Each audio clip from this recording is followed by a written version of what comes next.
mischaracterizations of the manosphere without adding nuance and without giving clarity to the conversation. Many times people take the whole concept of the manosphere and they falsely equivocate the manosphere with everything that's deleterious to community, to relationships, and they falsely castigate all men under this negative umbrella without understanding that the manosphere is not some big conglomeration. It's loosely organized with men from different backgrounds and different worldviews and also different political affiliations. And I've always said in the past, whereas men, we don't agree on all things or ideologies. We don't, and that's okay.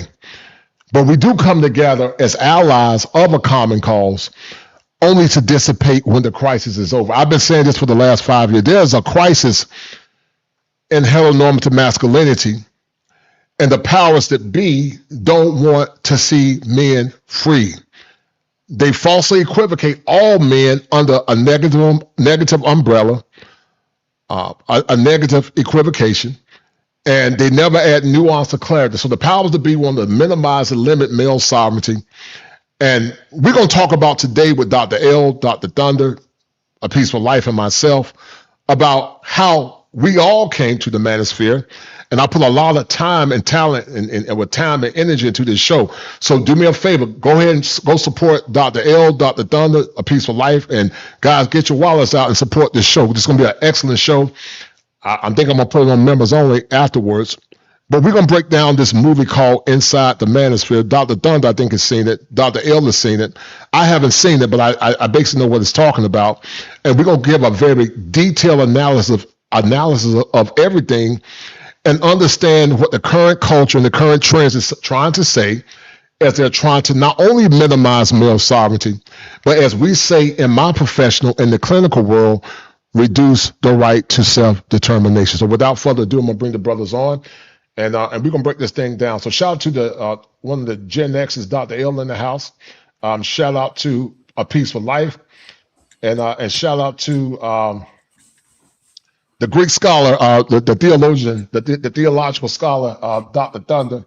All of us are Gen X brothers, man. And we're going to have a good show. So listen, Dr. Thunder has seen the show. Dr. L has seen the show, the movie. I think Dr. Thunder and Dr. L have seen it. Let me ask you guys a question, man. What is your take of what the manosphere is and what it means to you? And what was your consternation with the movie Inside the Manosphere, starting with Dr. L, and then we'll go to Dr. Thunder. Go ahead. So thanks for having me. I appreciate everyone. It's a pleasure to be on this panel today. No doubt. So the Manosphere to me is a place of, it's obviously an online space that has been very beneficial to me. It's helped me to understand many of the issues and problems that I was going through or realizing I was not crazy. Right. Yes, sir. Entering back into the dating space, I understood that I was not crazy. I was seeing things as they were. Yeah, and the documentary did not paint that picture accurately. It was definitely a hit piece. It was definitely a piece. I'm sure we'll get into it a little bit later, but just a piece that was designed to make men feel bad about the things that they wanted, and to look up to nefarious actors who didn't have the best of intentions for men and for masculinity. So we can unpack that in a little bit, but those are some of my thoughts early off. No doubt. Dr. Thunder, what was your premise of this movie Inside the Manosphere? What was your premise of the movie, sir? Yeah. And you know, I saw when that movie came out, the documentary came out, and I didn't watch it right away because I knew what it was as soon as I saw it on Netflix. But then I went ahead and watched it because I wanted to be able to do a show on it, which I did a couple weeks ago. My assessment of this is that it's the same thing that all of these hit pieces do. and it made the same mistakes. So now, granted, we know it's intentional that they're painting the space in a particular kind of monolithic, knuckle draggers. You're all a bunch of MAGA ninjas that that think that women should be back in the kitchen, and all of this kind of misogyny. We know what they we know what they're doing. Yes, sir. But the mistake I think that these hit pieces are making is that because they don't address the space with any nuance. Right. It's obvious that they have done zero research and have no understanding of what actually goes on in the space. Right. So all it would take for a person that wanted to check it out for themselves to do is just to poke around just a little bit, and they'd be able to discover that that they were not telling you the truth. Right? They were just it was a propaganda hit piece. They're trying really hard, and I think people that are reasonable, I think that they'll see straight through that, and I think that they'll pretty easily be able to tell that this is being done because there's something about the space that would give men a particular kind of information that I think would, potentially topple the status quo. Yes, sir. Yes, sir. Go ahead, Doc. Go ahead. Yeah. So that's my general assessment. He admits early on, Thoreau admits within the first few minutes that this documentary film was not about the space as a whole. He said that he was focused on more controversial folks. Okay. Right. He actually said that, and I thought that was being more honest than most of these hit pieces are. Yes, sir. And then he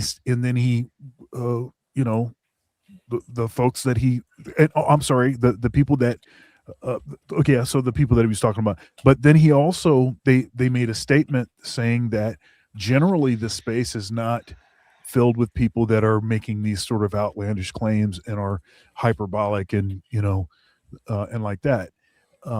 So I thought that was actually somewhat of a step forward. Right. Somebody made a comment in one of my videos, so I did my take on this a couple weeks ago, and somebody put a comment in there and said that Thoreau is a respected documentarian, and he thought that it was balanced on this kind of stuff, and I was like, well, so are a number of documentarians, but it just seems that when they cover certain topics, they do the same thing that everybody else does. Who's the guy that did Ken Burns? He did a documentary on jazz, and that documentary is all kinds of problematic. It represents the jazz as being dead or dying the whole time. It hyper focuses on Louis Armstrong, and spends very little time talking about bebop, talking about Charlie Parker, talking about John Coltrane, and some of these figures that so it's sort of an interesting sort of thing, because I think people are trying to do the thing where they say, well, hey, Thoreau is a respected documentarian, we should believe what he's saying. And no, you shouldn't. You still need to do your own research. You still need to look into things. He talked not at all about the Black Manosphere. That's the other thing in this hit piece. And almost none of these hit pieces do they actually talk about the Black Manosphere, which is distinct and very much different than the general Manosphere. Yeah. Shout out to my man, John Smith, guys. Make sure y'all support the channel. This stream is unified. So if you give us a super chat, I don't know how it's going to work because we're somehow all tied in. It's probably best to send a cash app. If you want to support Dr. L, Dr. Thunder, support Peaceful Life and myself, we're simul streaming, so make sure you guys show us some love. You can do it to Cash App or you can do it to Super Chat. I prefer Cash App so we can keep it separate, but it takes a lot of time to put these shows together, guys. This is going to be another classic. And so shout out to my man, I'm John Smith. I don't know who that goes to. He said, shout out to the greats all in one podcast. Shout out to my man Gregory Scotland. He says, salute to the 4 heroes of the Black Manosphere and Red Pill Spaces. Coach, you have done it again. The message has gotten out in the ether, and it can't be stopped, man. I appreciate that, brother. And then also shout out to all the people that have watched. Peaceful Life, give me your take, brother, on this whole song Inside the Manosphere. And we're going to break this thing down comprehensively because I'm tired of the lies. I'm tired of the mischaracterizations. I'm tired of the misunderstandings because you got 4 professional men. Dr. L said he came here being a doctor because he was looking for answers because he thought he was crazy. Me being a professional therapist saw it happen many times, not only in practice, but 4 years ago, seeing other men have the same conversation that we were talking about in private about relationship issues, whether it be our girlfriends or our wives. I heard Dr. Thunder talk intently about what he'd been through prior to his second marriage. And also my man, Peaceful Life, him and I, we chop up as brothers all the time as well, talking about relationships. And what makes this thing so problematic? I've had some of these libtards, try to shame me and, he can't be a real therapist because a lot of times with these crazy liberals is that if they can't control the narrative based on how they see a therapist being a purple head therapist or a red head therapist, that's docile and obedient, then you're not a therapist. I'm a licensed therapist, and I say what I want to say. I'm a man first before I'm a therapist, and I think they struggle with it because they have not seen men talk in unison and men talk in masculine authority. And so some of these tards always assume that all men in a manosphere, even though we're not this unified conglomerate, all hate women, which is no further from the truth. Or they want to try to tell men how to become men. And now because the manosphere has become so mainstream, it's making a lot of people afraid because they can no longer control the narrative. Peace of Life, give me your intake, man, brother, on this whole thing about Inside the Manosphere. And you've been doing a great job with your channel. What's your take on it, brother? Go ahead. Hey, salute to all the brothers on the panel and everybody that has joined the stream today. But it's strange. I couldn't stomach watching the whole series. And the first thing that came to my mind was distraction, manipulation, and redirection. Mm-hmm. And you do that many ways, and they've done this in warfare with propaganda, is to distract from the message itself and the problem itself, not to deal with the elephant in the room, which is the years plus 70 plus years of the turning this society itself into an absolute complete gynocentric gynocracy, the punching down and beating down of men and boys, pushing men down to lift women up. I'm basically trying to turn the making men effeminate creatures. They're attacking masculinity and manhood, which has resulted in some poor outcomes in terms of marriage and family, especially now with the economy the way it is. And the message of truth that men tell other men, it doesn't fall in line with the social programming. Right. And the way to defeat somebody when you can't deal with the truth is to demonize the messenger, pollute it. I mean, there are some guys that have some messages that are off point and may have some issues, but generally speaking, the men in the manosphere, again, I look at the manosphere, the red pill, and all these spaces as a reaction to the problem, not the problem itself. Because we tried this with the MRAs, with Paul Elam and the guys back in the days. Right. And obviously some individuals with sordid characters have infiltrated some aspects of the manosphere with the PUA guys and so on and so forth. But the message has always been about divorce, family court matters, child support issues, unfair custody, a system that's based upon this marriage industrial complex where men are losing their children and divorces are coming. And we've had this system itself of this attack on men and boys for so long, and getting men to take very much unfair deals. Even in the conversations now, anything that serves men is automatically called misogynistic. I mean, it's horrible nowadays, but that's my sum up. The manosphere, the red pill, is just a reaction. And You cannot control men anymore. Right. It's you're 100% correct. The manosphere was a response to the behaviors that modern women more or less transposed to them in dating and relationships. But it's more than that. The liberal talking points always see women as being trapped by oppressive men in the past and trapped by men that take away their rights or whatnot. But we know and understand that most men are trapped by law. Shout out to Cornell Smith. They're trapped by rebellious, obese, disrespectful women. They're trapped by paternity fraud. They're trapped by no-fault divorce. And they're trapped by churches that don't preach the objective truth or objective theology. And now because you got professional men like Dr. L, you got professional men like myself, professional men like Dr. Thunder, and retired law enforcement, and my man Peaceful Life, we're professional men and we're saying it. But if we don't say it under the guise of this liberal umbrella, then it's a problem. So we're going to break down all the mistake and all the nonsense behind the manosphere. This is going to be real good, guys. And I'm very creative. I came up with with the montage, and we're going to break this thing down. Shout out to my man, Top Gun. He said viciously and vigorously to the brother. He got that from my man. I don't know anything about it. He got that from King Poundfish over there. I wrote down a list of all the things I cannot say today. Dr. L, and Kosher, and Dr. Thunder. My list can't say these things. He got it from King Poundfish. All right, so let's break this thing down, guys. Hold tight. I came up with a montage. It took me a long time to put this stuff together. So make sure y'all support it. All right. The manosphere, guys, and how many people try to convey the manosphere, and Dr. Thunder definitely can help me with this because he's one of the old school guys in the manosphere. I call this manosphere extreme. Many times they tend to associate the manosphere with the extreme cases like the Myron Gaines of the world, the Andrew Tates. And the crazy thing is Andrew Tate and Myron Gaines said they're not manosphere.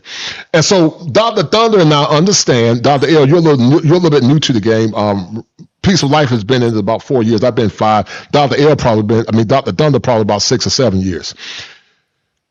But many guys are manosphere adjacents, but then you got what's called manosphere extremists.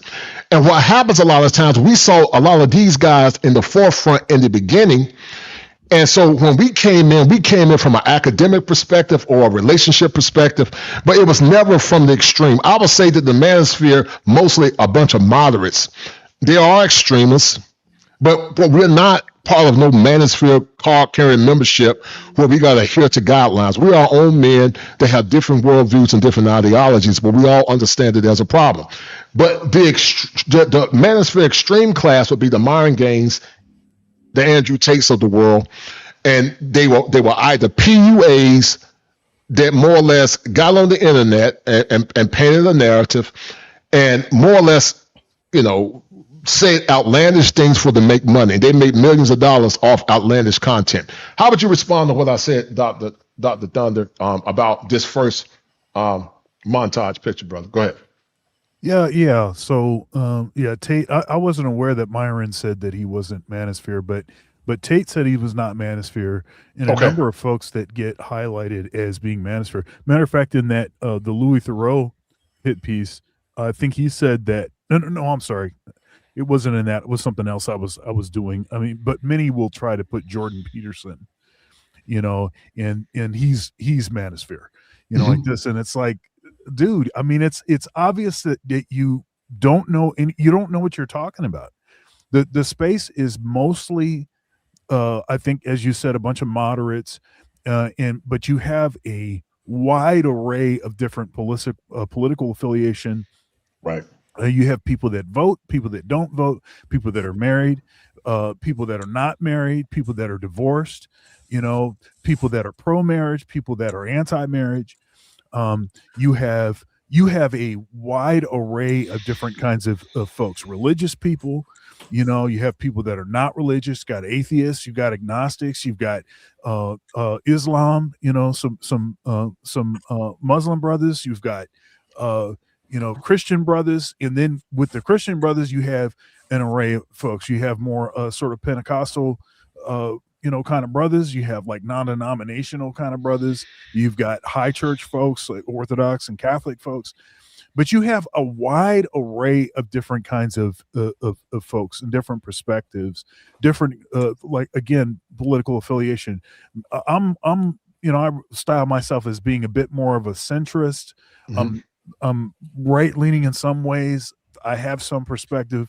I'm sorry, I have some what many would consider to be either libertarian or classical liberal kind of perspective on things. There's a few things that the progressives do that I think are actually okay. I don't have as big an issue with stuff like critical race theory. I think the way that it gets weaponized, I think is problematic. But I don't necessarily think that that's a problem. I have been hard in the paint talking about this issue, where the real issue in our country is that we've been pandering to awful women. Yes. Awful is affluent. I'm sorry. What is it? Awful. I always forget the acronym. I'm sorry. Affluent, white, affluent, white, female, urban, liberal. The affluent, white, man, I keep messing it up. Affluent, white, female, urban, liberal. And so I've been going hard in the paint about this is the primary issue in the red pill manosphere. Black manosphere is a direct reaction. It's a direct response to centering these women that are in a bubble, that have a bunch of folks that have been doing their bidding, including black women and other minority women. And what we saw was that the primary issue was actually race, because you notice what happened when Orange Man got in office and black women started losing their jobs like crazy. Right. But for the most part, white women have been okay. Right. So that shows you that the primary issue has always been an issue of race. But those are kind of issues that get discussed in the Black manosphere frequently. And that's definitely not a MAGA. That's not a MAGA Republican talking point. Right. So anyway. Okay. All right. Dr. L, how would you respond to that, brother? I know you're sort of new to the space, but how would you respond to that? All right. What was the question again? What was the question? No. So okay. All right. So hold tight. All right. So I was going to try to wing it. But I'm not. Okay. So we call it the Manosphere extreme class. And maybe you don't know much about Myron Gaines and Andrew Tate, but they tend to always truncate the manosphere with the most extreme cases. How would you respond to that? Okay, so my response to that is that there's a few brothers that I know of who don't want to be associated with the manosphere. Right. Coach Greg Adams, who's the other brother? Medium Man. Right. There's a few others who don't want to be a part of that. And years ago, I actually went to my other defunct channel. The videos are still up. It's called Captain Hunter's Podcast. And so I did a video about that, about professionalizing this space. Again, I had kind of just joined in, and the space had gotten so much negative attention that people wanted to distance themselves from it. Right. Some of them I would think to be in agreement should be distanced from right. No, right, exactly. Right. There's some brothers in here who are level-headed, who are clear thinking, and want the best in particular for Black men and for men overall. Right. So I don't have a problem with those who don't want to be aligned with it. Don't be aligned with it. If you don't like it, and the reason that they don't want to be aligned with it is because of the negative perception that it has. And of course, this video documentary that we're discussing continues to push that narrative that, these people are a bunch of incels, they can't get women. The only thing they're concerned about is women and being a gym bro and all these other nonsense. But there are certainly clearly some people out there who are looking for things that they lacked in their lives. As Dr. Thunder said, there's a wide range of individuals who have come here for a number of reasons, from religious, Yes. well, not that they're looking for religious things, but they've come here because they've lacked something. A lot of a theme that I have garnered is a lot of brothers and even older men have lacked mentors. They have lacked people to look up to. They have lacked father figures. And so I would say that this panel is a good example of what we should be, mentors who can mentor the young people. In my review of it, that's exactly what I said. These guys are out here looking for young people. These guys are out here, young men are out here looking for people to look up to. So I think the four of us, a few others, should be those shining examples and shining lights as to what manhood looks like, what masculinity looks like, unapologetic masculinity looks like, to be able to stand on our square, well, no matter what it is. You know, if we sat here long enough, I'm sure that we would disagree on some political idea, or we would agree about some religious idea or something along those lines. And yes, that's sir. fine. That's but fine. We can be disagreeable with. We can disagree without becoming disagreeable. Yes, and sir. That's what a lot of masculinity that we're lacking. You know, they are claiming, the notorious they are claiming that men are emotional. The men today don't know how to take control. They don't know how to regulate their emotions and all kind of other nonsense.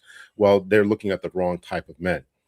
We have to exemplify the right type of men. So those people, the Myron Gaines and these individuals who are clearly grifting, in my estimation, they don't want to be part of the Manosphere or anything else, and that's fine by me. But I do think that we ought to paint a positive image, so when people look at the Manosphere, they can say, okay, here's an example of some good, solid brothers who are telling and teaching some good information about hitting the gym, eating right, exercising, becoming the best version of yourself, making sure that you're reading, taking care of your health, take care of your family, don't have a bunch of babies out of wedlock. And we could go on and on about all the positive things that I think that men should be doing.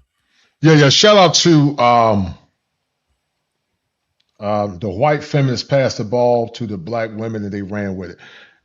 Shout out to him. Shout out to my man, the angry man in the house. Shout out to that brother. He said that the Black Manosphere was the first time black men were able to separate ourselves from the negative stereotypes that have plagued us for decades, only to have us pull into new negative stereotypes. As I actually got Angry Man on one of the thumbnails too, and we're going to talk about that. Angry Man, if you ever wanted to tap in, feel free to tap in at some point, brother. But I'm going to show you guys something. And shout out to the Angry Man. He's one of the pioneers in the space. But there's been a lot of consternation about what the Manosphere is, what it's not. And I would say these guys are the Manosphere extremes. Like you said, it was a grift for the most part. But the Manosphere has evolved. It's a loose organization with different men from different backgrounds. And let's look at this. Hold tight. All right. So, like I said, guys, it took me a lot of time to put this stuff together. These were the pioneers, some of the pioneers of the Manosphere. We got the Angry Man that's in the house. We got O'Shea Duke Jackson, Donovan Sharp. And I will argue that at one point, and Dr. Thunder, you correct me if I'm wrong, Kevin Samuels was in the Manosphere. Now, some say that Kevin won't Manosphere, but that's not true. I would disagree that he wasn't Manosphere. I will argue that Kevin at one point was in the Manosphere. He began to distance himself as he was beginning to make more money, and he was beginning to change his brand because it was controversial. But I remember a podcast with O'Shea, Angry Man, Donovan Sharp, LAR Movement, and it was called The Brother Pill, I think. Correct me if I'm wrong, Dr. Dunn. Is that true? Yeah, I don't remember the exact name, but you're remembering correctly. I'll say that Kevin definitely was Black Manosphere. It wasn't just Manosphere. He was Black. He was Black Manosphere, right? Specifically Black Manosphere. He was on a show that Donovan Sharp had called The Seven. It was called The Six, and then it was called The Seven and The Six. Right. That was one of my favorite shows. Mm-hmm. And the folks that were on there was like Minister Jap. You had a CGA was on there at one point. He was up there at one point, right? Myron Gaines was on there. A bunch of heavies. He put together a heck of a panel. It was really good topics. It was on a Sunday. It's a Sunday show. It's one of my favorite shows in this space. Right. And so when people say that Kevin wasn't Manosphere, that's not true. And what folks don't understand, anytime you say anything about black relationships or black women in general, a lot of times you're going to be grouped in the manosphere. It's not because you say you manosphere. I always call myself manosphere adjacent. But like I tell people, I've always been kosher. I've always advocated for boys. I've always advocated for men when I was doing some of my seminal work in graduate school at UNC. Some of my papers was on black male advocacy and boys. When I worked in law enforcement, it was on black male advocacy and boys. And even my whole life has been about male advocacy and trying to help boys and help men transverse this current thing that we're dealing with. But these guys, there were guys before Angry Man, Kevin, Donovan, and O'Shea, and you had men like Black Ram 313. He was one of the first pioneers, General Tito. I didn't really know Tito back then, but those guys were doing a lot of different things as well. But the manosphere over time, so black men understand that you're not going to really make a lot of money advocating for black men. You ain't going to make no money. And so a lot of guys came in with good intentions trying to help black men, but they realized it was money, but it wasn't money unless you became controversial. And what I've learned, Dr. L, Dr. Dunn, in A Peaceful Life is that people don't want to really pay you for your professional expertise. They want something for nothing. I've had guys that say, oh, yeah, I want to do a talk with you and whatever. Okay, fine. When I tell them my price, which is cheap, they never get back in contact with you. I'm a licensed professional. I'm not no fake or no quack. I'm a real therapist. I didn't go, as I always tell Dr. Dunn, Dr. L, Chicken George State University. I went to the University of North Carolina at Chapel Hill, on the home of Michael Jordan.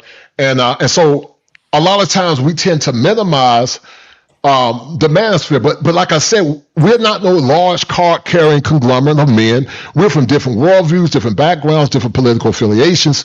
And when we heard the conversations from some of the big dogs like these guys, it resonated with us. And I'm gonna tell you what I used to think, Dr. Dunn and Dr. L and Peaceful Life. I think a lot of men, when they came into YouTube, we thought in order to be successful, you had to be part of the manosphere. You don't have to. You can create your own niche. The YouTube is broad.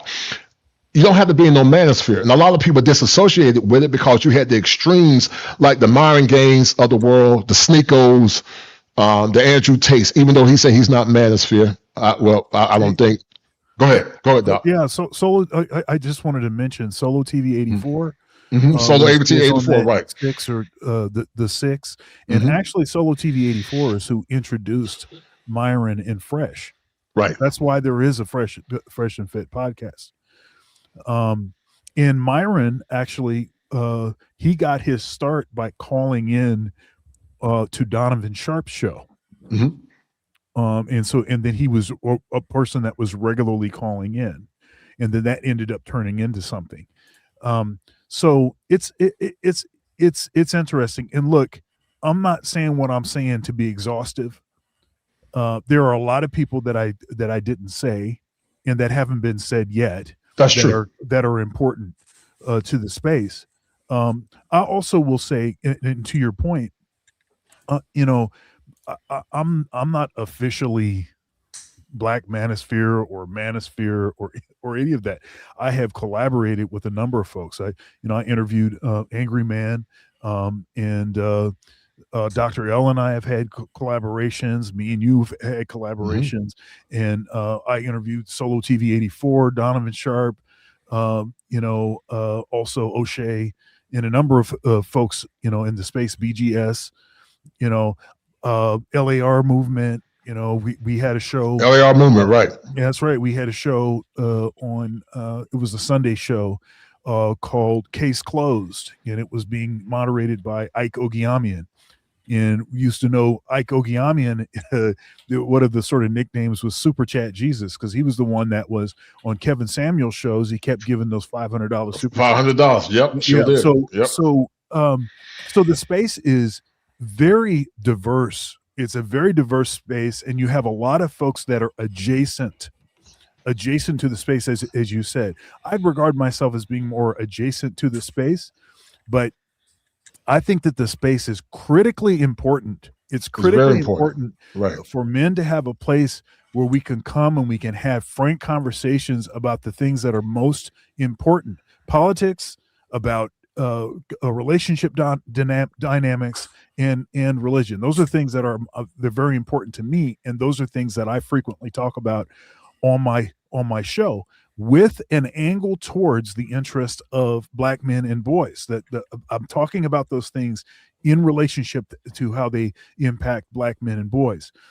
And when I came into the space, however many years ago it was very organic. It was very organic. The first actual sort of Manosphere person that I interacted with, that I listened to their content, was Solo TV 84. Yeah, right. Mm-hmm. And then that just basically led to other content creators, and then I started reaching out to folks and having interesting interactions. I'm an academic, but unfortunately, the academic environment is not really open to having the kind of frank conversation, which is, I think, the most important conversations to be having right now. Is what is going on right now. This empowerment propaganda is literally destroying the world. It's literally destroying everyone, but you're supposed to not say anything about it and act like everything's okay. Manosphere is a space where you can at least have that conversation. Mm-hmm. And also Obsidian was one as well. He's been part of it. But Obsidian definitely was part of it. You know, he did blogs, wrote vlogs. But listen, for whatever reason, men went their own way, and I'm okay with that. I'm gonna let Peace talk in a minute. But you know, people always assume that we're not professionals. I am professional, and I've always been coached, and I've always advocated for men. This was me in my glory years when I was in junior college at Pitt Community College. Hold tight. Before there was the Manosphere, I was. Before there was the internet, I was.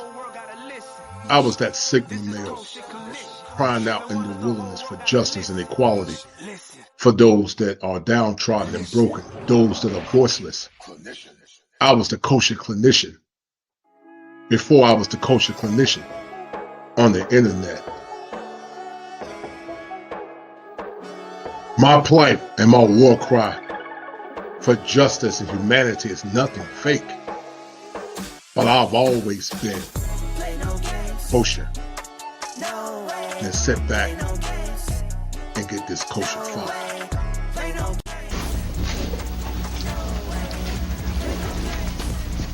Hello everyone. Is there equality in America, fact or fantasy? First of all, I would like to salute all fellow human beings, and most graciously those who are beacons of light for justice and righteousness. To vocally explain the tenets of equality, fact, or fantasy, I must begin with the combination of two alphabets, I and F, which spells if. There's no respect of person, but gives protection to all them that fear him. So therefore, I ask you this profound and non-scholastic question. If there was equality in America, will I be standing here today? You decide, fact or fantasy. Right. This is Kosher Connection. 7 wonders, the whole world gotta listen. This is Kosher Connection. 7 wonders, the whole world gotta listen. This is Kosher Connection. All right, guys. Shout out to everybody. I've been doing this for years. Before there was the internet, I've been coaching, man. You know, I had the Gumby and the high top fade, man. I've been killing the game for years, man, advocating for boys and men. Shout out to my man Hashim Shabazz with that 5. Shout out also, I don't know who this goes to. Hold tight. Shout out to this person, Nighthawk. What does it say? Nightcall. He said, "Hello, everyone. Do you think that the increase in single mothers and lack of positive fathers figures in the homes contribute to the growth of the manosphere in the United States?" No doubt. I'll let Roger. Yeah, 100%. I'll let Roger answer that. And then also shout out to Glorious Love. She said, "You may need to hire a PR firm, establish your goals and your objectives." Yeah, I'm gonna look into that. I don't know who she's talking to. I don't know if she's talking to me. I don't know who she's talking to, but yeah, maybe I do need to do that. But Peace of Life, what do you think about what was said, brother? Go ahead. Well, first of all, let me check. Can you hear me clearly? Yes, sir. Mm-hmm. Okay. What I always do with everything else, and I look at causation, and one of the easy ways to find out motivations is I always look at the money tells you the truth. You can only cook the books a certain amount of way before we figure out that you're committing fraud or something of that nature. And even with my prior history in law enforcement, you start from investigation. You start with the foundation of everything. When I look at the manosphere or any of these spaces, I look at certain things: truth versus lie. Does what this individual is saying match up with the general realities of the society that we're in? You see, the issue with the manosphere goes to the money. We talk about Morgan Stanley's economy, the amount of women that are going to be single, the amount of resources that are not being passed around with marriages and relationships. And that puts a strain on the economy, especially with automation, job losses, economic struggles. And these men, young men, are not marrying. They're not stepping up. They're not, quote unquote, according to guys like Scott Galloway, doing the right thing, manning up, becoming better, 10 times better to marry women that are lesser qualities than their great grandma. And that's a problem. They don't want young men to have self-esteem. They want them to be mindless droids walking around, marrying women, holding to a social contract that does no longer exist anymore. They want young men to be traditional, have traditional values, be traditional providers, be 2 to 3 times better than young women that are not measuring up to the qualities of traditional women or have traditional values or offer traditional values in relationships. And that's the fundamental problem. The truth throws a monkey wrench into the system. Mm-hmm. It disrupts the system. It disrupts the flow of capital.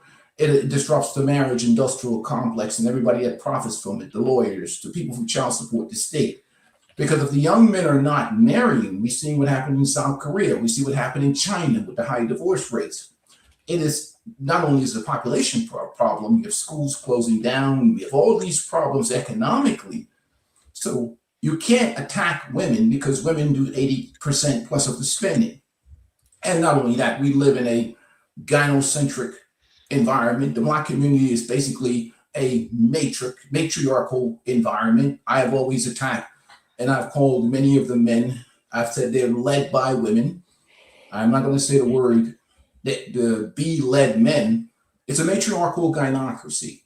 And we don't have a lot of masculine men that will stand on principle because they usually get crucified in that environment. That's why we have a lot of pander bears, and we have a lot of men that identify themselves through women, and their masculinity is identified through women, as opposed to being proven their masculinity on the gauntlet of manhood, separate from women. And they don't like what we're saying, because how dare men want reciprocation? How dare men have standards? How dare men want a woman to treat them with decency and respect? How dare a man want a woman to take care of the man who takes care of her? And provide him reciprocation. Mm-hmm. They don't want to hear nothing about what men want. Mm-hmm. That's the problem. No, I agree. They'll call you a misogynist, or they'll call you all kinds of names. So the idea is to silence men, silence expectation, get men back out here like mindless droids performing for women without expectation. Yes, sir. I agree. Shout out to my man King, J. Ruse 78, Dr. Dunn, salute. We need to have a place for Black men to be able to talk and help each other out. Salute to Dr. L, Kosher and Peaceful Life. Gregory Scotland said that Kosher, this space was criticized for hating women, but look at how females like Crimson Cure, Sister George, Toya, Jessica X, Maggie Under the Veil were treated with kindness and respect. Yeah, man. Yeah. It's crazy. It's crazy. I see you over there shaking your head. I'm gonna let you talk, Dr. Dunn. Hold tight. Okay. I see you shaking your head, but back to I've heard people say that Kevin wasn't Manosphere. Kevin was Manosphere at one point. Anybody get thrown into Manosphere, if you have similar talking points, they're synonymous to dating and relationships, and it's not synonymous to the current zeitgeist that we live in, which means that men must bow down to the whims of women and not be able to speak and say what they want to say. And so, like I said, O'Shea has always been a catalyst. He brought a lot of men in. The Angry Man has been one of the bigger names. These guys, many were called Manosphere 2.0, but they were forerunners that came before them. I would say that you, me, Dr. L, and all us, we are like the new X-Men or whatever you call us. But my point is, these guys were some of the forerunners. But what people didn't understand is that there were professional men in the Manosphere too. And this is us. Y'all, now, Dr. L, you see Roger over there, man. Peaceful Life over there taking that dump, man. You see him over there? That's Seton Hall right there. You see Seton Hall in the back, on the back side, Dr. L?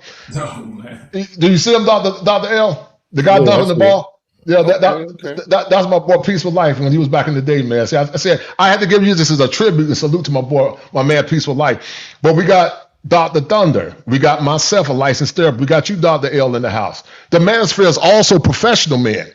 It's professional men like Dr. L. It's professional men like myself. It's professional men like Dr. Thunder, Dr. T.S. Johnson, and also my man Peaceful Life over there dunking the ball. Played at Seton Hall. This brother played at Seton Hall, played with Terry DeHare. Well, I think Terry came before or under him, but we're just not some loose organization of men. We're men from different worldviews and different backgrounds that were having the same problems with modern dating and relationships. 100%. Dr. Thunder, you were married at one point. I think your story resonates with a lot of men. I've been married for 33 years. Dr. L is the professional man. He was married at one point. My man Peaceful Life was married at one point. T.S. Johnson, who was an academic, was married at one point. So the Manosphere is also professional men too. You had your callous, and even though some men have disassociated from the Manosphere for whatever reason, because it become a doo-doo show. You know, people have their own agendas, egos, and so people say, okay, I'm gonna disassociate, and that's fine. I mean, I've never said I'm a card-carrying member. I'm my own man. I'm an independent. I do what I want to do because no man gonna tell me how to act. I'm gonna do what I want to do. But we are professional men in this space as well. What would you say about that, Dr. Thunder? Because you was about to say something early. What do you think about that? Manosphere professionals. Yeah. I mean, I'm in my second marriage. And you know, I have, you know, I've shared, you know, biographical information, you know, certain things that are considered somewhat private. I mean, I try to be careful about being too private, but I'll share things if I think it'll be helpful to men. You know, I made a lot of mistakes, you know, and so I talk about things to try to, you know, help folks out so that they don't have to make those same mistakes that I made.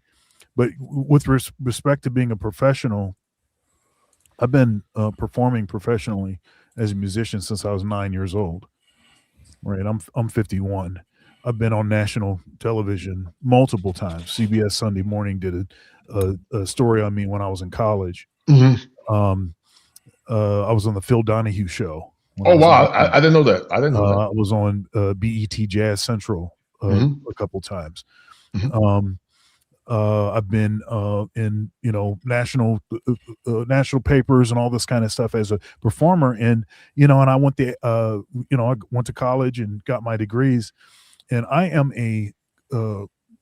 I'm a professor, a full professor, a tenured full professor at a major university, Big Ten. Okay, and Dr. Thunder is not just a clever marketing strategy. I have a doctorate. Mm-hmm. Right. And so I'm not saying this to brag or anything. No. I'm saying that because I also, and look, I'm 6'2", and you know, at one point I was living in the gym. I have a 420 bench press. Whoa. Okay. So what I'm saying is I was having the same issues that many men were having. And yes, sir. So, right. And so when one of the ways that, you know, folks will come in and they'll try to troll in your chat and stuff like that is try to call you Dusty and try to say, you know, this and that, and you're an incel, or you're that, or you're this other thing, you can't get women, or whatever it is. And none of that stuff is true about me, but I was still having the same issues that you hear men struggling with today. So I think it's important for folks like us to be in the space, to be willing to have these conversations, because I think I don't want to say demystifies, but it makes it you know, make people aware that they're not actually the problem. Mm-hmm. Now, that's not to say that we can't all do things to improve. And I talk about this frequently. I can improve. I've made mistakes. I can do things better. And I tell my the people that listen to me the same thing. All of us can do better than we're doing. Sure, money, muscles, and game. There are aspects of each of those that I think that are important.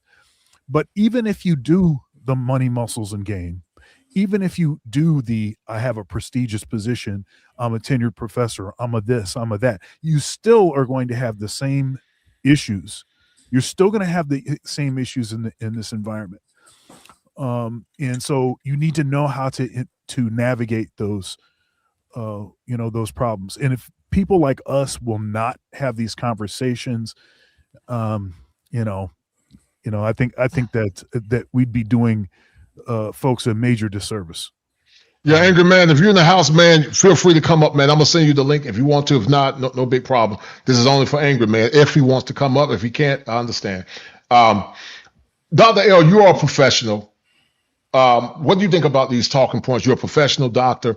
You had a distinguished career in law enforcement. I started off my first 9 years in law enforcement, 2 years with the Department of Corrections as a mental health CO, did 7 years Department of Juvenile Justice, got my bachelor's degree, then went back and taught school for special ed kids, and I got my master's from Carolina.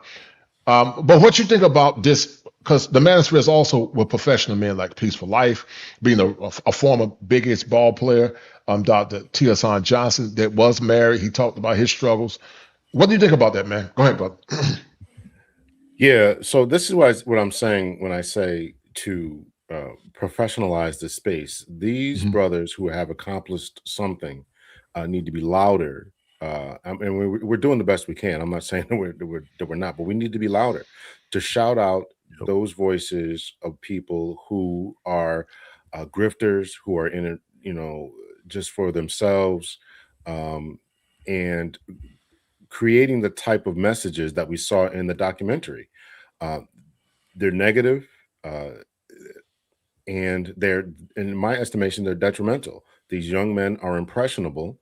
They're going to follow after them. I have a problem. I've continued to talk about people who don't have credentials, degrees, or it's not even about degrees or credentials. It's about having some life experience. I've continued to talk about that, and people going after grifters and people who go out. Listen, when I was in church, I talked about it as well, and I have an issue with people who don't know what they're talking about, who are trying to sell you something, snake oil salesman, yes, and sir. other pejoratives there. So I have an issue with that. So I want people to become the best versions of themselves for themselves. And so, I'm having a conversation in the chat with the Glorious Love, about either we got to go our separate ways or we have to coalesce around a central theme and idea. It's either professionalize the space or do what others have done. And and that is negate the space and say, I'm not associated with that. So if we're going to be associated with it, I think it's going to be something that we need to do on a level that says, okay, here's what I want to join into. And that's the crossroad that we're at. It's either seen as a positive thing or it's a negative thing that we got to kind of run away from. And to me, it is a positive space as long as you're doing positive things. So let's do the positive things. We're all putting out content that it says, in some way, form, or fashion, improve, work on yourself.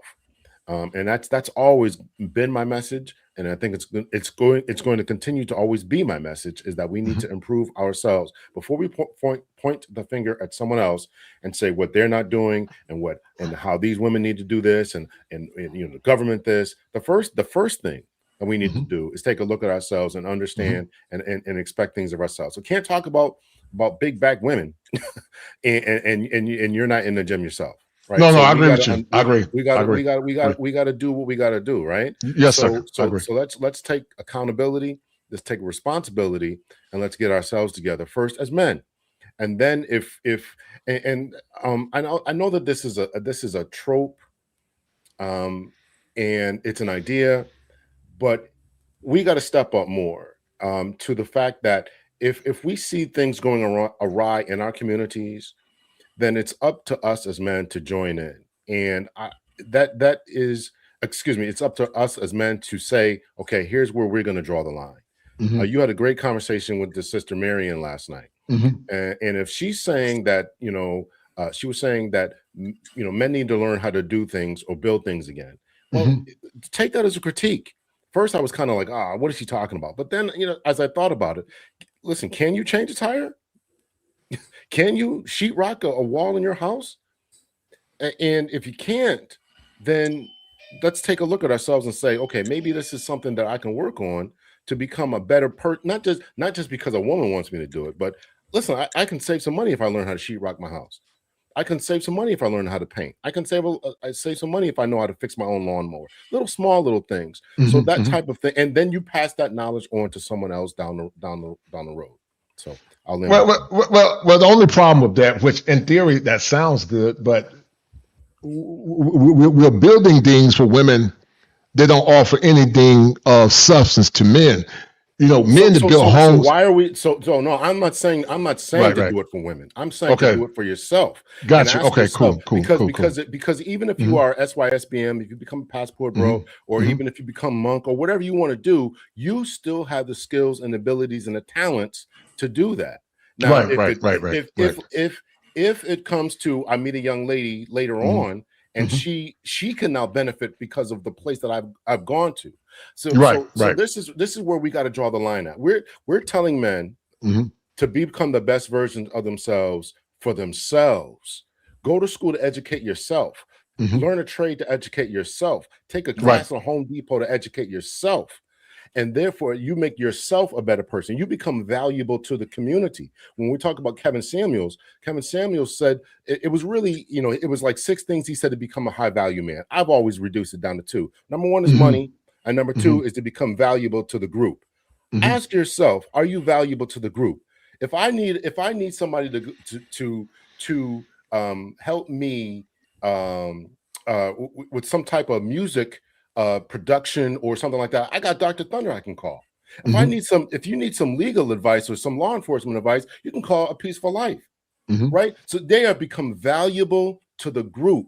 And so that's the first thing. Become men who are valuable to the group in some way, shape, form, or fashion. If we need clinical help or we need something like that, we got you, coach, who we can call. And there's other men out there who are valuable to the group. So forget about chasing after women.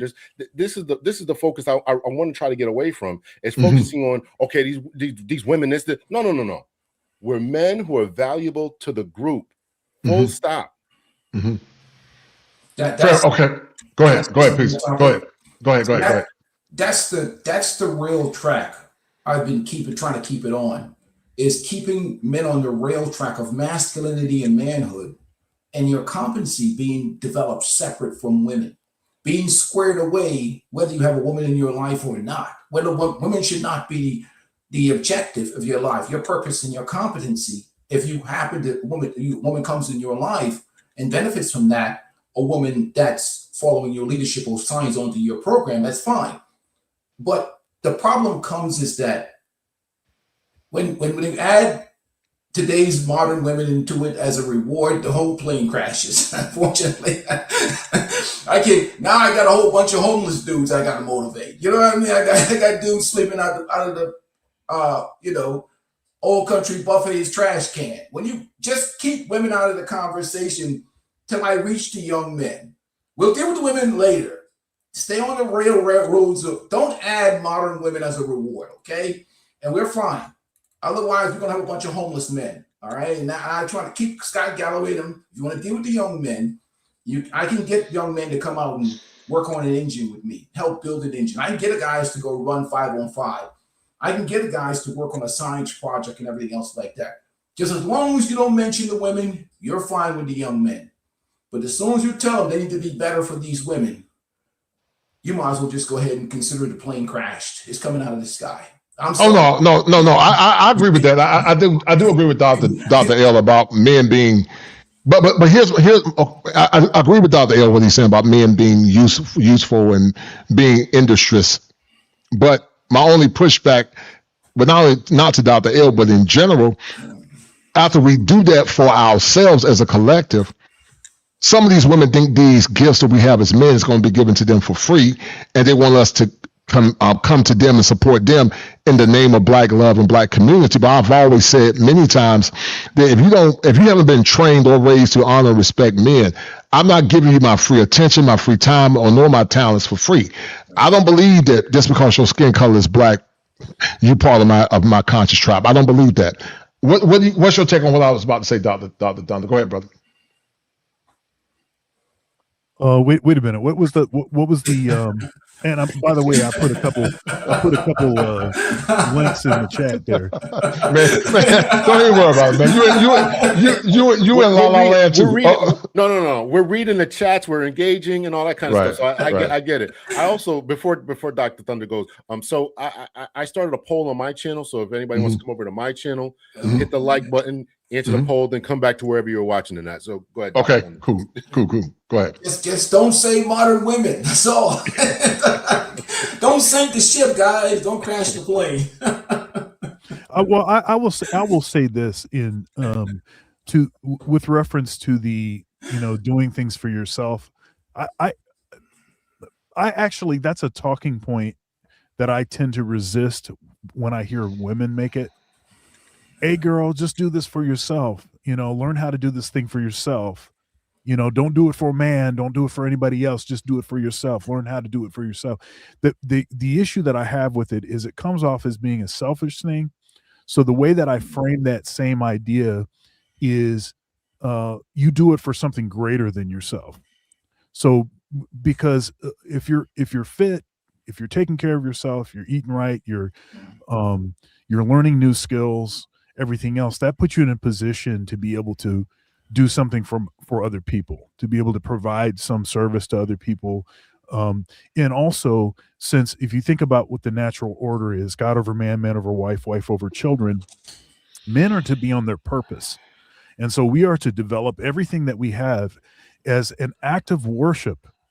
This is as an act of worship and an act of taking something that we've been given and presenting it back to God in a more cultivated state. That is our duty and responsibility. And women could do the same thing, right? But the issue there is, since the natural order, men are over their wife, not just over any woman.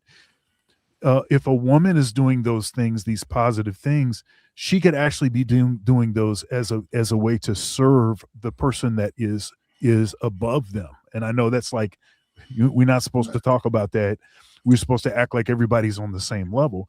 No, everybody's not on the same level. Jesus, I mean, it's going to be Resurrection Sunday in the West tomorrow. Jesus didn't consider himself as equal to, with respect to what his station was, right? He said that the Father is greater than I am. Right? He didn't say the Father was better than him. That would be an issue of a different substance. No, same substance, but he recognized that God was greater than he was. So it's like a serving upwards sort of dynamic. Anyhow, I'll get off of that. I'm gonna let you hold on, please. I'm gonna let you talk. Actually, I'll let you answer this, and I understand what Dr. L was saying. I understand what he's saying. I respect that. Not really a pushback against what Dr. L was saying. No, not at all. But listen, look, we all love each other as brothers. It's okay if y'all disagree with me. I don't care about that. That's fine. We gotta challenge one another in the spirit of brotherly love. And I don't care if any of you brothers push back against me. That's fine. As long as we're respectful, and we are respectful men. But Quiet Storm said that it's the same playbook. Men need to do better. Men need to step up. Men need to increase their skills. Men need to do more or do search or whatever. I would argue that fundamentally generations of men have always done that.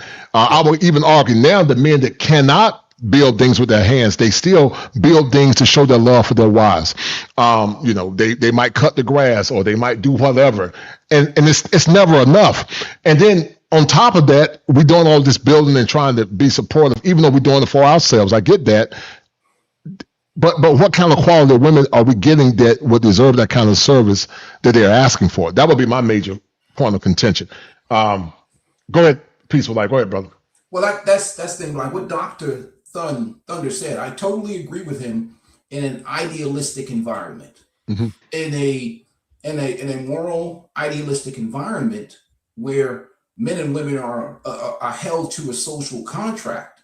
I would agree with his sentiment and what he's saying. In a functional system, we're operating in a dysfunctional system, especially in the Black community and this matriarchal system. But Leslie Jones just came out the other day and said that being married is akin to being slavery. And then you have women that have been talking about they choose to bear. Men should be born in jail and earn their way out. And they totally were raised in an environment. Leslie Jones is just somebody's auntie in the Black community, some auntie, some grandmother, some sister.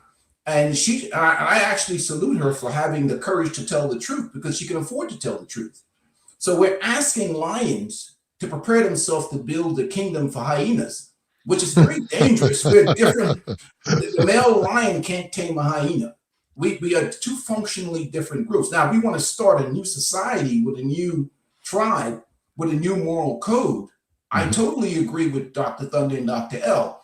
And the reason why is they keep the women out of it, because we have to keep these young boys motivated, determined, competent, developed, taking advantage of some of this money that's been handed out with these trades and these training programs, keep them functional so that when we have an opportunity, see, we as Black men can always integrate women into the mix to replace those women that have been damaged by the virus of feminism.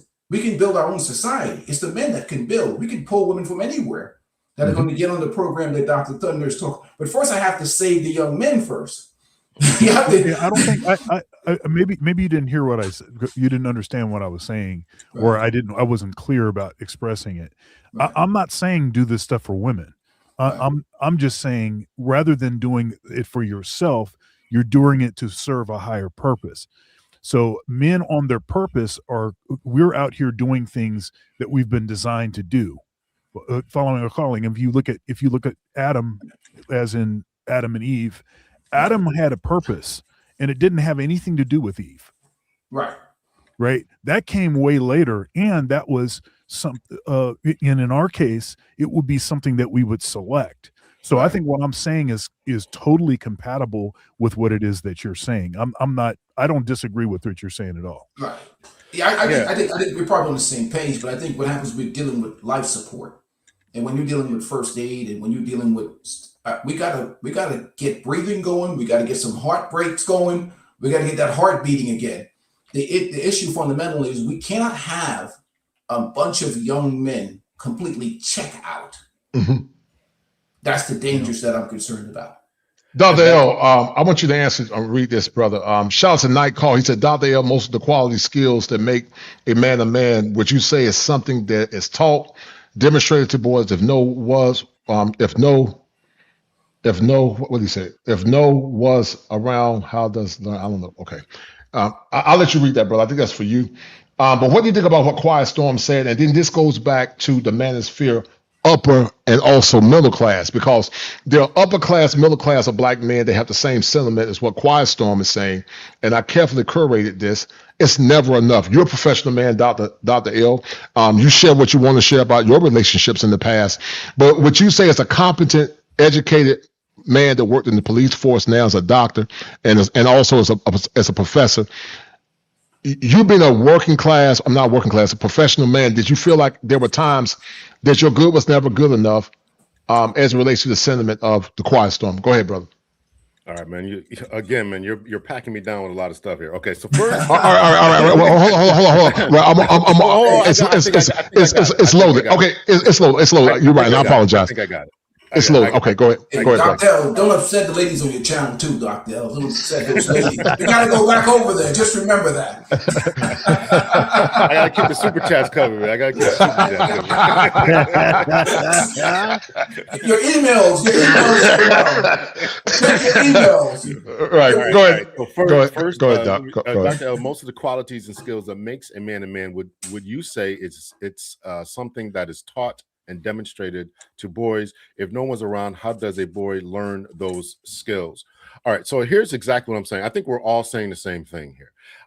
Even in what I said before, I said you take those skills and abilities that you learned, fixing them, lawnmower, hanging hanging sheetrock, whatever, and you bring that to the next generation. I said that. We're all saying the same thing. I have constantly will continue to push back on those brothers who say, forget the community, let it burn, and let's just get on the plane and just go somewhere else, because somebody has to raise these boys, directly or indirectly, whether it's coaching a team, being around, teaching kids how to change oil, whatever. Somebody should be doing it. Listen, and I've constantly said this. Anybody who's watched my channel knows I was that boy. I was a boy who was raised without a father.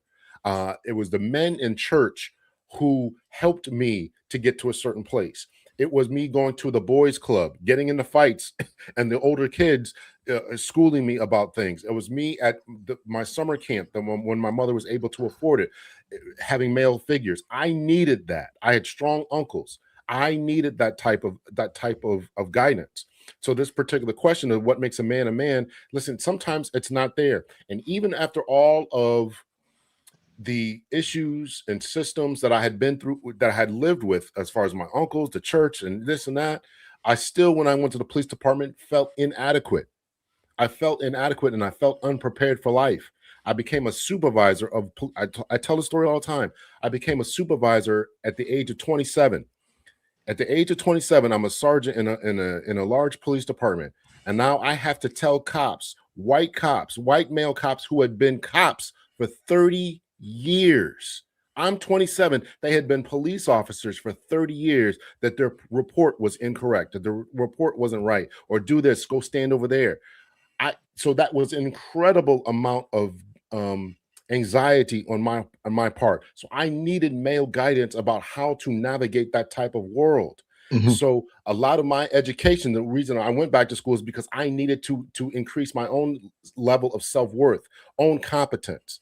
That's the first 20 videos on my channel is all about competence, looking at yourself, becoming the best version of yourself. And I understand that some people will say, whatever that comment was that about let the community burn, or it's always the same thing, blah blah blah. Listen, there are boys out there, there are men out there who, I am not the only one, they are suffering. They put on good fronts. The way that they analyze the world, the way that they see the world, the reason that they come to these channels a lot of times is because they want to learn how to get women, and that's their only measure of how to be a man. If you ask them, what is about manhood that they want to aspire to, it's about how many women they can get. Well, that's why we're trying to change that and say, okay, can you fix anything? Can you do anything? Can you balance a checkbook? Mm-hmm. Can you help to build a house? There's other aspects that we have to recognize about being a man, and these are things I've taught to my son. My son now comes to me, and we talk about business, and we talk about just how to navigate in this world. And one of the last things we talk about is women. Those times will come, and we have to understand that women has to be put on the back burner. The first thing that has to come is self-improvement and self-development. And to the men out there who are doing it, that's great. That's fine. That's fantastic. But the next thing, as Dr. Thunder and the Peaceful Life have said, is you gotta put this to the next generation. You got to become, we are the sages. We're in the 40s and 50s. These 30-year-olds, they are the uncles now. They're the big bros now. And they have to learn how to share their wisdom and knowledge to the other generations. And if they want to sit on their hands and not help the next generation, then we'll have a bunch of 19 and 20-year-olds who won't know the things that we know. And we'll have a bunch of insecure beta males out here thinking that all they can do is buy women. And that is the wrong message that I want to give. I want to give a message of hope, of clarity, of wisdom, standing on your square, being masculine, staying your peace, knowing your craft, your skill, and being competent and confident. And the only way to do that is to have other people help you along the way. So I'm advocating that we help other individuals along the way to get to this particular place in life. Yeah. And I respect that, Dr. L. I mean, I've been doing it my whole life, from teaching school to being in law enforcement. I'm working with adjudicated youth. The only thing with that is that if the foundation is already corrupt, all the labor that you put in trying to guide these boys, I've seen it so many times. When they go back in these toxic communities, they only replicate what they see. Now we understand that there's a partition of these young men that need help. I'm not necessarily against it, but I'm gonna be honest. I'm burnt out, bro. I'm not against helping men and boys. I've been doing it my whole life. I taught school for 5 years. I worked with adjudicated youth. I did community work, and I've seen it over and over again. The results really is like putting money in gas to be burnt up because the environment is messed up. But we always ask men to rise up to the occasion. But think about the men in our generation, Dr. L, the women that nurtured the boys and the girls in the communities. They read books to the little girls. They cook the little boys pies and meals. They cook them meals. We always ask men to do labor, but we never ask women to come back and do the same labor, like read to the girls, teach them how to be women. We never hold women to the same accountability that we hold the boys or the men. We want the men to do all the labor, which I'm not against, but I think it should be under our terms as men, not for the sake of this so-called community that I don't think exists anymore, because the women of the past always nurtured the boys. They nurtured the girls. They taught them how to be ladies. But women now are more concerned about their careers than they are about nurturing their own kids, and also nurturing the kids in the community. Would you guys agree with that? Would you guys agree with that? I would agree with that. And my stance on that is, again, first is educate yourself and become the best version of yourself for yourself. Right. And if you have an opportunity to give out something else, then that's fine. And to the ladies out there, why are we giving them time and attention? Why are we, they are thirsty for our attention vastly more than we are for theirs. They're sitting in their cars crying. They want men. They want to get married. Leslie Jones wants to get married, but she's not, marriage is slavery. It's all crazy. It's all crazy. We know what it is. And so I'm saying, hold the line, hold masculinity, and become the best version of yourself. And if somebody wants to get on your page, that's fine. But right. I listen, we all of our careers, every single one of us, we could all point to and say this somehow, some way the community is cooked. And I'm not past that point either. I'm not saying that. I was, you did your time in law enforcement. I did 24 years, brother. Listen, I understand. I was in the communities. I was at people's houses at 2 o'clock in the morning and all that. So I understand that our community is a problem.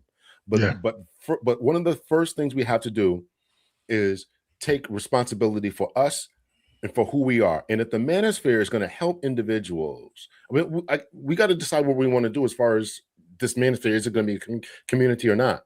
And if it is, then we got to help individuals who can make it. Everybody's not going to make it.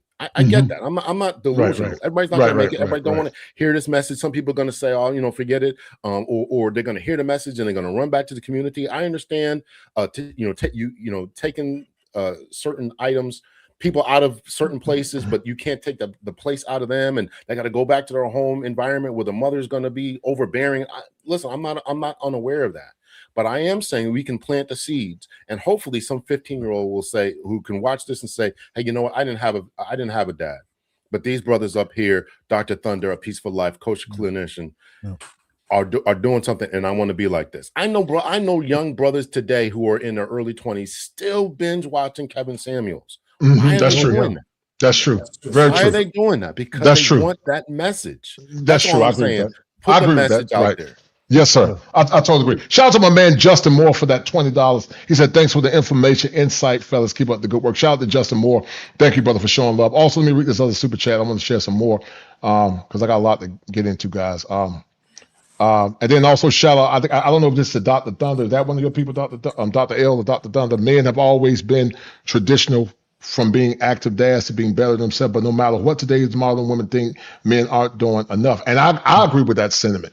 And that's why I got the picture about the Manosphere, upper class and also middle class, because I don't have a problem with asking men to ride, but what are we asking women to do? That would be my retort. What are we asking women to do, Dr. L, Peaceful Life, and Dr. Thunder? Go ahead, brother. So I wanted to say something about what was just said previously first, and then I'll address that. So the way I think about it with this issue of, it's burning, let it burn, it's already ashes, save yourself, you're wasting your time, doing whatever. The way I think about this is it's like, the illustration I've used, it's like you're on a 2-person boat, paddle boat, and you're out in the middle of the lake, and for some reason you don't have life vests. You can swim well enough barely to save yourself. The other person can't swim at all. And what ends up happening is somehow some malfunction with the boat, and then you both end up in the water. And you try to help the other person, but they're flailing wildly because they're afraid of drowning, and they don't care who they take out, because, of fear. So you tell them, you either cut that out right now, or else you're getting left out here by yourself. Right? Because that's the only thing that you actually can do. Because if you mess around and still try to deal with them, then you're both dead. Right? And that's the way I see this scenario. So I am all for helping people that are willing to be helped. Mm-hmm. I don't have to fight with you. We're not arguing. I don't have to, wade through a bunch of crap before we get to the, to the point where you actually listen to what I'm telling you and conduct yourself accordingly, or I just have to just leave you. Right. And then I think there's also another aspect of this is like, how old are the people that you're talking to? Okay. Because I would say largely especially when you talk about women, if a woman is beyond a particular age, it's done. There's not anything that you're going to be able to do. Right. I agree. I agree. I totally agree. However, I totally agree. However, girls, young boys, and women will say up to maybe 25 or something like that. Then there's still, I think that there potentially is still hope. So it's sort of a nuanced sort of subject matter. I don't like the idea of just letting it burn. If it already is on fire and it already is going down, I'm good with salvaging and pulling out as many people as I can, but they can't resist me. You cannot resist me because you're going to kill me too. And so that's the way I think about that. As far as what we're asking for women to do, so the primary issue with feminism is it's trying to eliminate all responsibility and all consequence from female behavior, while still giving to them, rights, so-called rights, right? And a right is, for instance, is it's a privilege absent duty, right? So that there's no duty. So because as soon as you start saying, hey, here are the duties that I expect, then that's misogyny. Although they're totally great with telling us what the duties. Right. I totally agree. That's the dynamic that I see as being problematic. I mean, I totally agree. For a woman that is worthy, I'm willing to do, whatever my part is. But for a woman that is not even willing to, do what her duty is, and you can't even have the conversation about what their duty is, then what are you going to do? Right. Dr. L, I think this is for you, brother. I don't know if this is one of your people. Go ahead. No, that one's on my channel. That's okay. He said, sorry, Dr. L, but the community is cooked. There were times Noah and the flood, Sodom and Gomorrah, even when infinite power of God had to restart things. Sometimes, man. Yeah, that's a valid point. Sometimes in order to get, I've seen all the time throughout scripture where God destroyed and wiped off the Amalekites, and he started all over again. Because when people's hearts are hard and people's hearts are not pure and they don't want to change, I think our heart is right, and the nature of men is always to fix things, but fixing things without consequence means nothing. I understand there is a partition of boys that need help, but unfortunately, sometimes that's the casualties of civil disobedience. In my opinion, this person said, as a productive Black man who has no kids, I refuse to fix any problems that had nothing to do with it. If I want to fly to another country, that's my prerogative. How would you respond to that, Dr. L? Listen, I mean, I think I've beaten this horse to death. I am talking about being an example. If you don't, I'm not asking anybody to fix a problem that they didn't make. I'm not asking anyone to do anything that would be outside of their scope of expertise. Here's what I'm saying. If you are competent in and of yourself, and maybe one day you are outside in your front yard working on your lawnmower, and some boy comes up and says, "Oh man, can I watch you fix it," or something like that, then do that. Okay, fair. That's what I'm saying. I coached when my kids were in school, when my kids were school age, from the time that they were 6 or 7 and for about 10 years straight, I coached, and I picked kids up to bring them to all different types of practices. On their way home, I bought them McDonald's. I bought them something to eat. I did that. And a lot of them obviously came from single parents. I did that type of thing. People are involved at church. You can get involved in some way, shape, form, or fashion. Shoot, you can donate money to the Boys or Girls Clubs or something like that. Make sure they stay open. I'm talking about doing simple things like that. I'm not asking you to take a kid into your home and spend the night and become a big brother. You don't want to do those types of things. Don't do them. You want to get on a plane and go over somewhere and don't do it. But my frame of reference is always going to be my own experience, and I appreciated anyone who did those types of things. And I definitely think that if you have kids and you put your kids into any sports program, or even if they're not in sports, maybe they're into acting or into whatever, gymnastics or piano lessons, if you can help bring another kid to that piano lesson or to wherever, then you should do that. That's all I'm saying. Respect. I respect that. Go ahead, Roger. You were about to say something, brother. Go ahead. No, I think that these excellent opinions, Dr. Thunder, Dr. L, give a great perspective on things. And I think we definitely help the young men, whether directly or indirectly, by our messaging. And my only thing is that we got to understand also too, like all 4 of us in this conversation is probably due for about a good 10 hyena bites just from having this masculine conversation about masculinity and manhood, because that community is a matriarchy. I mean, let's be honest. And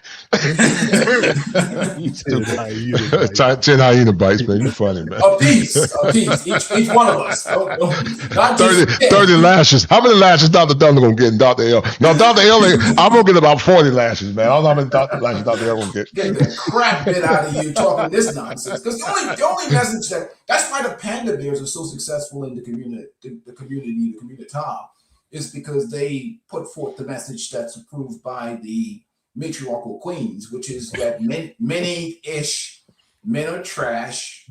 It's all men's fault. Men are a bunch of bums, uneducated derelicts, and degenerates. And it's their fault because they're around here making babies all over the place and they're losers. So if you stay on that message, it's all the community is willing to accept. So what I look at is this. I see let's say we have 4 male lions trapped in hyena kingdom with 1,000 hyenas, and we're trying to rescue them, getting them over to the lion kingdom. That's how I look at it. I hope my message can get those 4 male lions across the borderline into our territory. I look at it like that. So the only option I have is to focus on masculinity independent of women. That's like for me. If I say we're going to play basketball today and I want to reach the young men, we're going to play some 5-on-5. And if you guys come out, 20 of us, after this game, I'll take you guys over to Texas Roadhouse and get a steak. They're going to come out there to play ball and run. Maybe they want to beat up on the old man and get tired of me calling 20 fouls, but I still try and beat up on me. They're going to come out there and participate with me. But if I said to them, come out here and play 5-on-5 with a peaceful life, and your reward is some of those women that crashed down at the Daytona Beach, I'm going to be out there shooting basketballs with leaves. They ain't coming. You understand what I'm saying? So I've lost the opportunity to motivate, to touch them, to reach them, or deal with their issues. The modern version of women today is just not a motivation for the young men. They're just... I agree. So we got to focus on... I have no choice but to focus on masculinity independent of women. Our back is in the corner. We're got to get the trust. It's like dealing with somebody who's overdosing. You've got to get the chest compression. You got to keep the air flowing. You got to keep the airways open. You got to keep the blood flowing until you can get some Narcan into them. You got to keep them breathing, and that's where we're at right now. We got to focus on the young men, and I think black men, you're on your own. Hold tight, because I want to get through these super chats, and also I got some more pieces I want to share. Shout out to King Pure Energy for the new member. I guess he's a member on different channels. Shout out to King Pure Energy. Hold tight, let me read this super chat real quick. Because we've got a lot to get through. Shout out to AJC Facts, Interest, Fee, and Greetings. I don't know. This is one of your people, Dr. L. This is Dr. Don, the Peaceful Life. Yeah, it's one of my people. Yeah, one of your people. All right. If I click on this one of your people, guys, I'll let y'all just read the super chat because some of these people I don't know. Shout out to, I think this is me. Shout out to the podcast on the live stream. You shout out to the podcast on the live stream. You all may have different thoughts on the topic at hand, but great minds do think alike. No doubt. I appreciate it, brother. Thank you, sir. That was for me. Tim Howard gifted Dr. Thunder 5 memberships. Shout out to Tim Howard. All right. So he's gonna dunk on him. All right. So there are professional men from professional backgrounds, working class men. I was laughing at Dr. L when he was talking about emotional labor. What do you guys think about the manosphere upper class, professional men, the upper class, middle class men? They have fought to be good men for their wives, and it's never enough. I'll let one of you guys respond to that real quick. Keep it under 2 minutes because I got some more stuff I want to share with you guys. But go ahead. Anybody want to take that? Go ahead. I'll jump in with that. So the upper, I don't know very many upper scale men, but listen, I think that men have been, I think we've alluded to this, where men have been taught that happy wife, happy life type of garbage. Right. I think that men need to get back to being men and understand, again, to echo what Peaceful Life is saying, we got to stop doing this for women. We got to stop doing this for women, and that includes upper scale men. And here is one of the biggest problems with marriage is that it ties men, it gives the power over to the women, state sponsored. And if you're an upper scale man, if you don't have a prenup, and if you are engaged, if you are with a woman in a marriage contract with the state, then you are put yourself at a great amount of risk. And so one of the things in the Manosphere is saying is, think about those risks before you enter into that type of contract, because now everything can change. Oftentimes they do. In this space, we talk about sexless marriages. We talk about all this other type of stuff. So you got to consider that. And as a successful man, more and more successful men are saying, nah, we're good on that because we don't want to give that type of power away. No doubt. Shout out to my man, Landon Dallas. He said, what about the black women that intentionally use members of the church, mentors, and coaches? It's intentional crush to never submit to a black man as a leader in their preferred personal lives. I agree with that. Shout out to my brother, Tim Howard, always showing love for the 5 memberships. Thank you, Tim. I appreciate the brother. You've been a stand down brother from day one.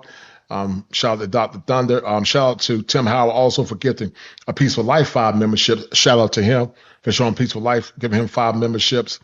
Okay, all right. So let's get back into it, guys. Hold tight. Hey, hold tight, Doc. I'm gonna let you cook. Hold tight. Oh, okay. And then also the Manosphere is also working class. How many times, Dr. L, Dr. Thunder, Peaceful Life, have we heard the working class men, blue collar men are never good enough? The mailman, the UPS driver. Shout out to Marion, but she was saying that the UPS driver will be synonymous to marrying a woman with 2 kids, which I think is foolish. But the working class man is never enough. You got to get the chick with the big back with a bonnet, ran through with a bunch of kids. And it's never enough, because the working class is a bunch of the Manosphere is also working class men that are truck drivers, UPS, and those men are actually invisible. They're never given the kind of respect that maybe quote unquote high value men are given, and professional men. And listen, I know what high value men mean, but I don't think a high value man is limited to the amount of money that he makes. But there are women that believe that there are men in the Manosphere that are working class, average guys that are invisible, and their $55,000 is never good enough. And they'll tell those men that you should get with baby mamas or women that got kids. How would you guys respond to that? Real quick, go ahead, Dr. Dunn, go ahead. Yeah, I mean, I think it's hogwash, and I'm actually, I have a sort of hierarchy, and that folks that follow me know what this hierarchy is, and it's been a pretty natural hierarchy, sort of order of operations. I think that Gen X men went through. I think that Gen Z is not doing this. They're just going straight to getting their passport, or straight to SYSBM. But Black love is at the top, and I'm talking Negro love. I'm talking ADOS, and then if that doesn't work, then SYSBM. If that doesn't work, then get your passport. But like I said, a lot of folks are just going straight to passport. If you're a 50K brother, that means that you're a top 1% income earner on Earth. Right.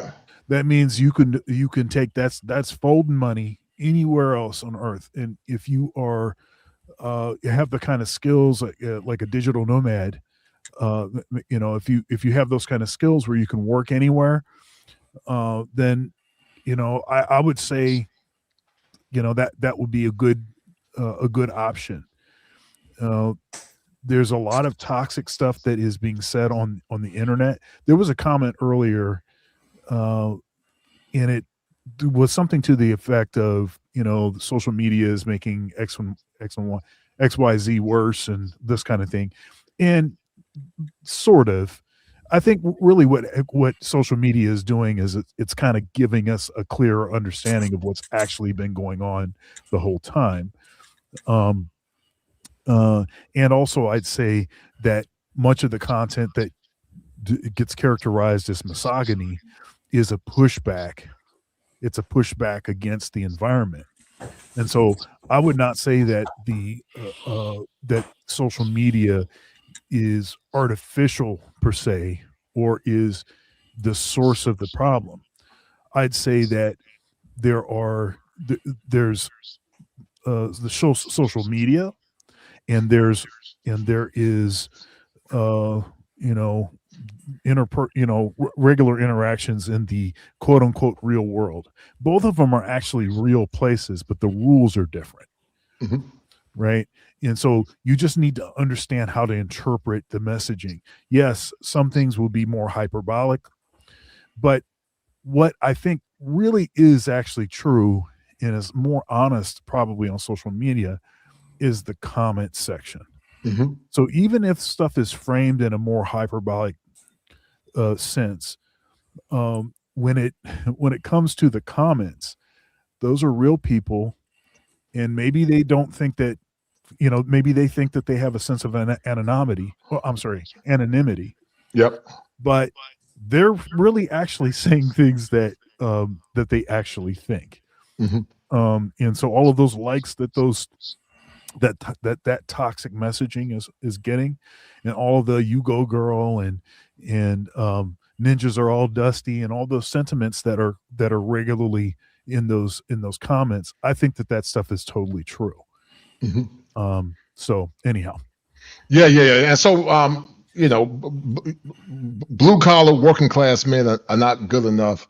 But you're right, Dr. L. Those same men in foreign countries are venerated highly if they move right, because the women have been raised to be wives. Even though we know the foreign women are not perfect, we know they're not perfect. We know that they're being infiltrated by feminism too. But I would argue that they're better quality. They're better. You got better options if you know how to move in foreign countries, sadly, versus dealing with women here. And sadly, a lot of modern women want men to be the best of the best, but they want us to be the best of the best without being the best of the best themselves. Let me pull this up because this is what got us here. And then I want to do this Manosphere highlight daily video real quick. All right, hold tight, Roger. Hold tight. I got you, Roger. I got you. Hold tight. I'm gonna let you talk. Hold tight, Roger. Who is this person? I got you, Roger. Who is this person? Dr. L, this one of your people? I don't know who it is. Who's the word? Night call. Is that you, Dr. L? Peace of life. Yeah. That's mine. That's All right, go ahead, Dr. L. Take that real quick, man. Read that, and then I'm gonna get to this clip. Go ahead, Doc. In your opinion, if men can't correct women anymore, who corrects women? And why isn't the sisterhood doing more in the department? I see some women talking about correction, but isn't doing anything. Yeah. So you want me to answer that too, or just hold your point. I'll let you answer. I'm gonna let y'all cook in a minute. I wanted to answer that previous point too after a peaceful life there. So okay, I'll let you cook. Just hold your talking, because I want to get through these little clips. But this is what we've gotten to, guys. This is what from rational ladies to hoflation. This is where we're at, guys. Hold tight. Yeah, nigga, you better love me, and you better not love nobody else as much as you love me, nigga. Dear God, you gave me childhood, you took it away. You gave me youth, you took it away. You gave me a wife. It's been years now, I'm just reminding you.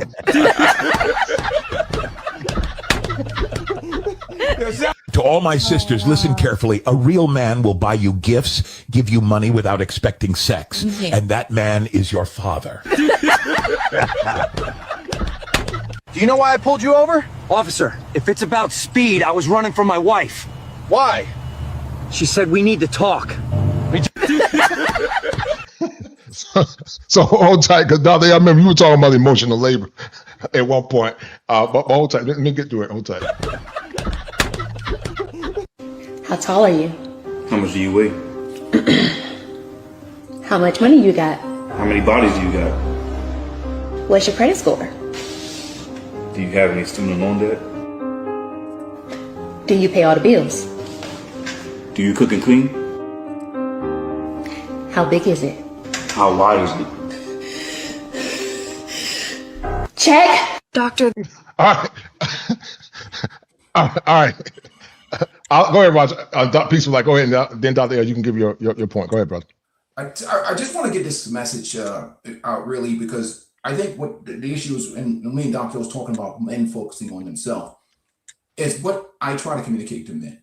I don't care whether you make 50,000, 300,000, 1 million, 2 million, 3 million, 4 million, 5 million. It don't matter.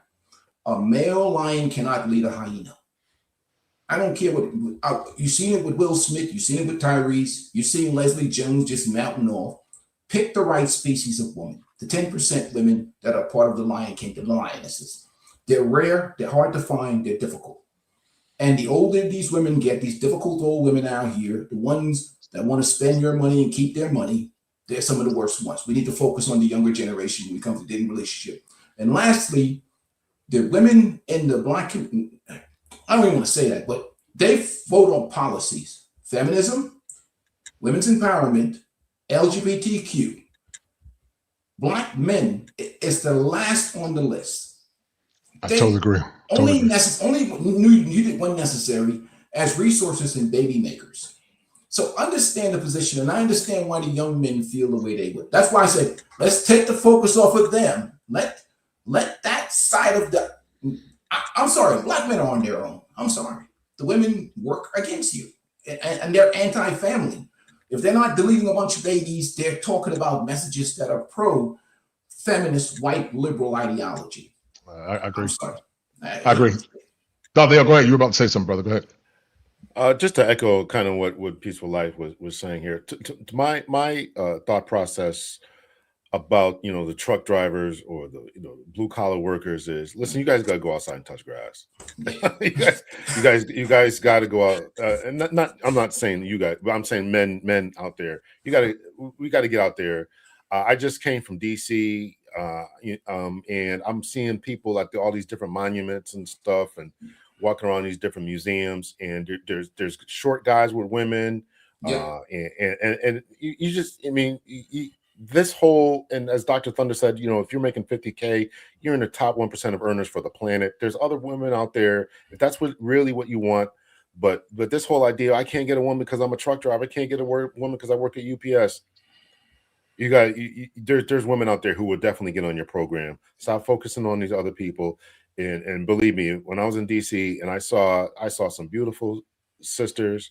I saw some beautiful Asian ladies, and the guys that they were with, I'm like, what is this guy doing that he can pull this woman? So get your game on, get the gym, everything else we talk about, and have some confidence. And if it's not a sister that wants to get on your program, somebody else will. So this idea about I can't and nobody wants me and this, you got to get over that. You got to stop that. You got to stop that. Yeah. We talked about that. That's what we talked about, relationship capitalism. Right. Hold tight. The main problem is obesity runs in my family. Nah. The problem is no one runs in your family. The majority of Black women are not queens. All right. So I'm going to show y'all something real fast, man. Because this is what dating has gotten to. That's why I said that we need to start charging some of these chicks a whole tax to y'all single men. We got to start charging a whole tax because a lot of these chicks want the best of men. They want men to do all this labor and treating them special. But y'all please forgive me for this. I showed this to Peaceful Life. And man. Hold on. And Lord forgive me. But this was funny, but it was true. Y'all tell me what y'all think. And listen, I know this is satire, but y'all tell me what y'all think. Because this is what dating has come to for a lot of men. Hold tight. Oh my God. Getting in this shit, huh? I can't wait. It's about to be magical. Is it in yet? Is it in yet? Oh my God, I can't wait for you to destroy my guts. Is it in yet? Has destruction begun yet? Oh my God. Shit, huh? All right, Doc. All right. She said was it in yet? And she said, I want you to arrange my guts. And he started crying, man. And so this is what dating has gotten to. This is what dating has gotten to. The brothers. Hey, Dr. L, why you trying to act like you don't want to laugh for that, man? You want to laugh. Dr. L is gonna get 10 emails in the morning. He's gonna be like, look, I don't necessarily agree with a peaceful life, Dr. Thunder and a kosher said. I was just there with those dudes, and they took it out of control. Start typing. Listen, y'all listen. It's already being flooded. Dr. L is afraid of losing some subs on his channel. Well, the women on this channel they want to. You don't want to laugh too much. They want him to be the next Derek Jackson, but he refuses. He refuses to cross the line. You see, he's over here with us. The women want to convert him to Derek Jackson. They have that that's a very sexy single man.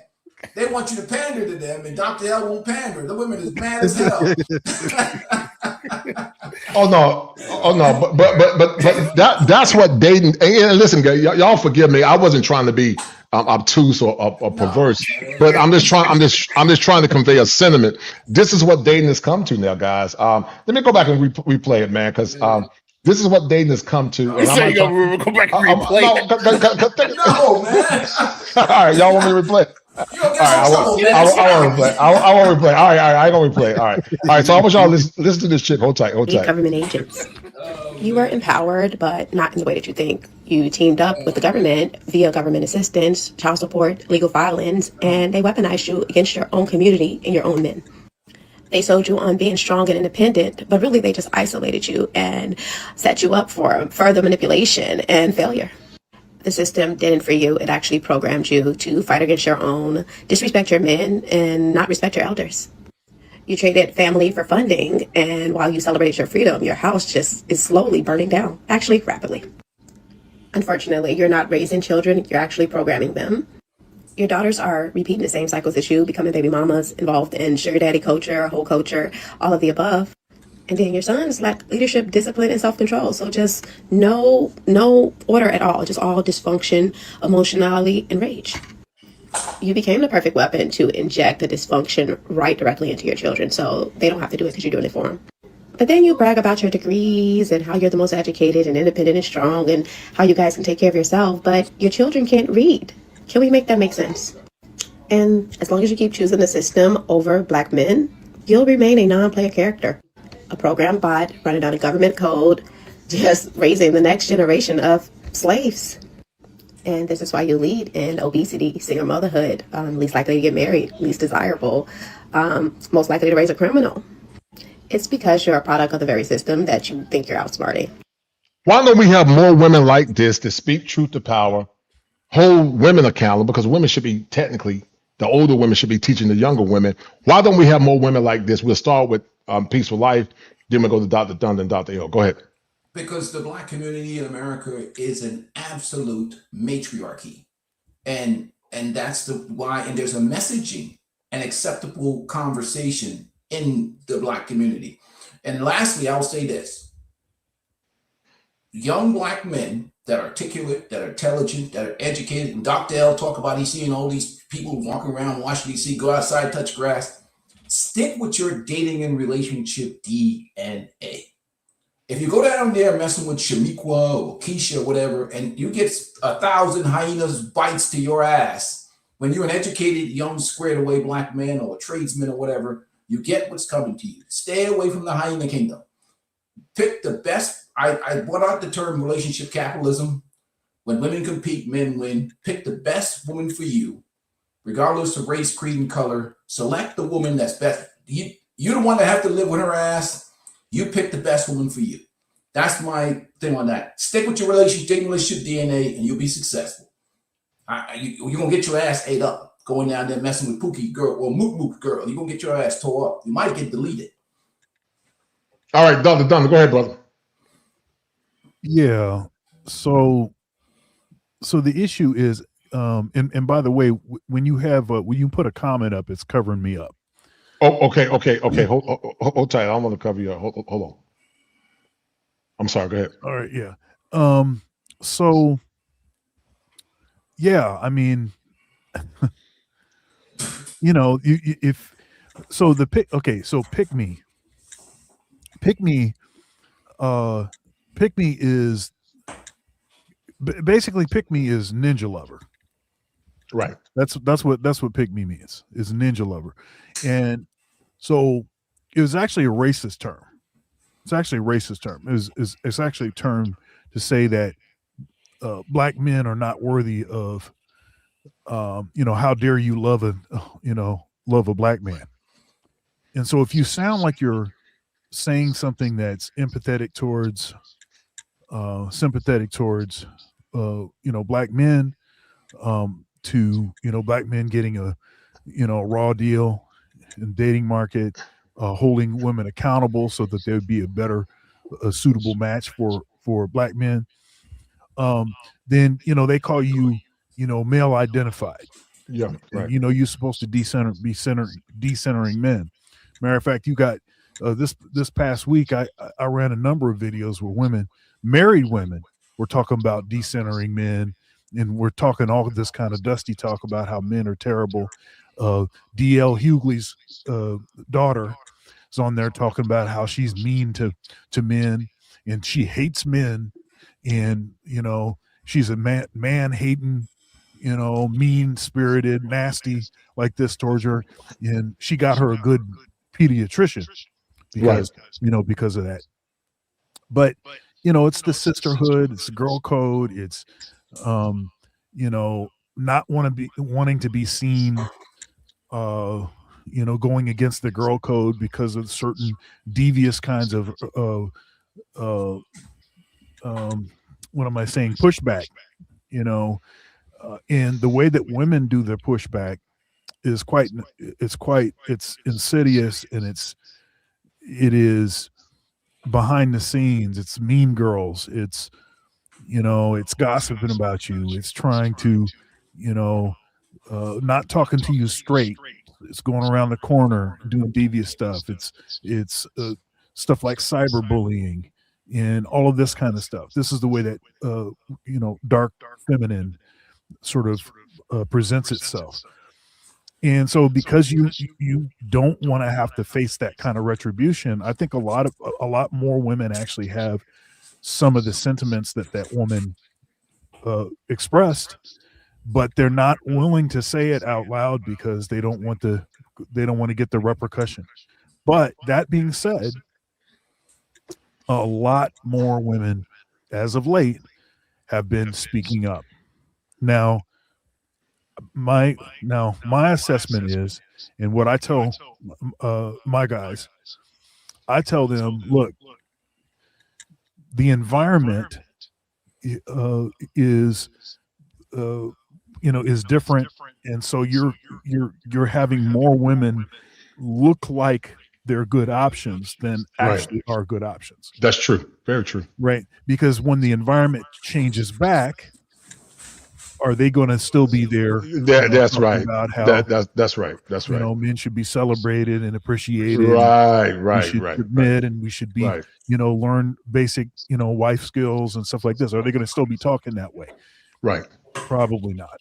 Right. Women fundamentally are survivalists first, and they're very solipsistic, and they're gonna do what's best for them first. And that's why a lot of times, like I was talking about some of these trad cons versus trad cons. Some of these traditional women are really traditional con women. That are, because I found it right. I found it very offensive when women said we were with black men of the past because we were in survival mode. That's an insult.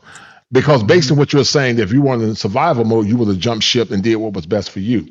The black men that built this country. The black men that built houses with their hands. The black men that got lynched from Jim Crow racism. The black men that were called boys. The black men that were denied opportunities. But they were only with us because they had to survive. Well, imagine if professional men like myself or Dr. L, if I was a single man and Dr. Peaceful Life and yourself, and you were single, say, okay, well, you're old now, so I'm going to get me something younger and prettier. That would be a problem. But it's always men are held to these standards, even from the slave narratives about women being trapped. They were trapped in relationships because they didn't have no way they couldn't leave. Well, men are trapped now by law. They're trapped by no fault divorce. They're trapped by paternity fraud. They're trapped by a lot of different things.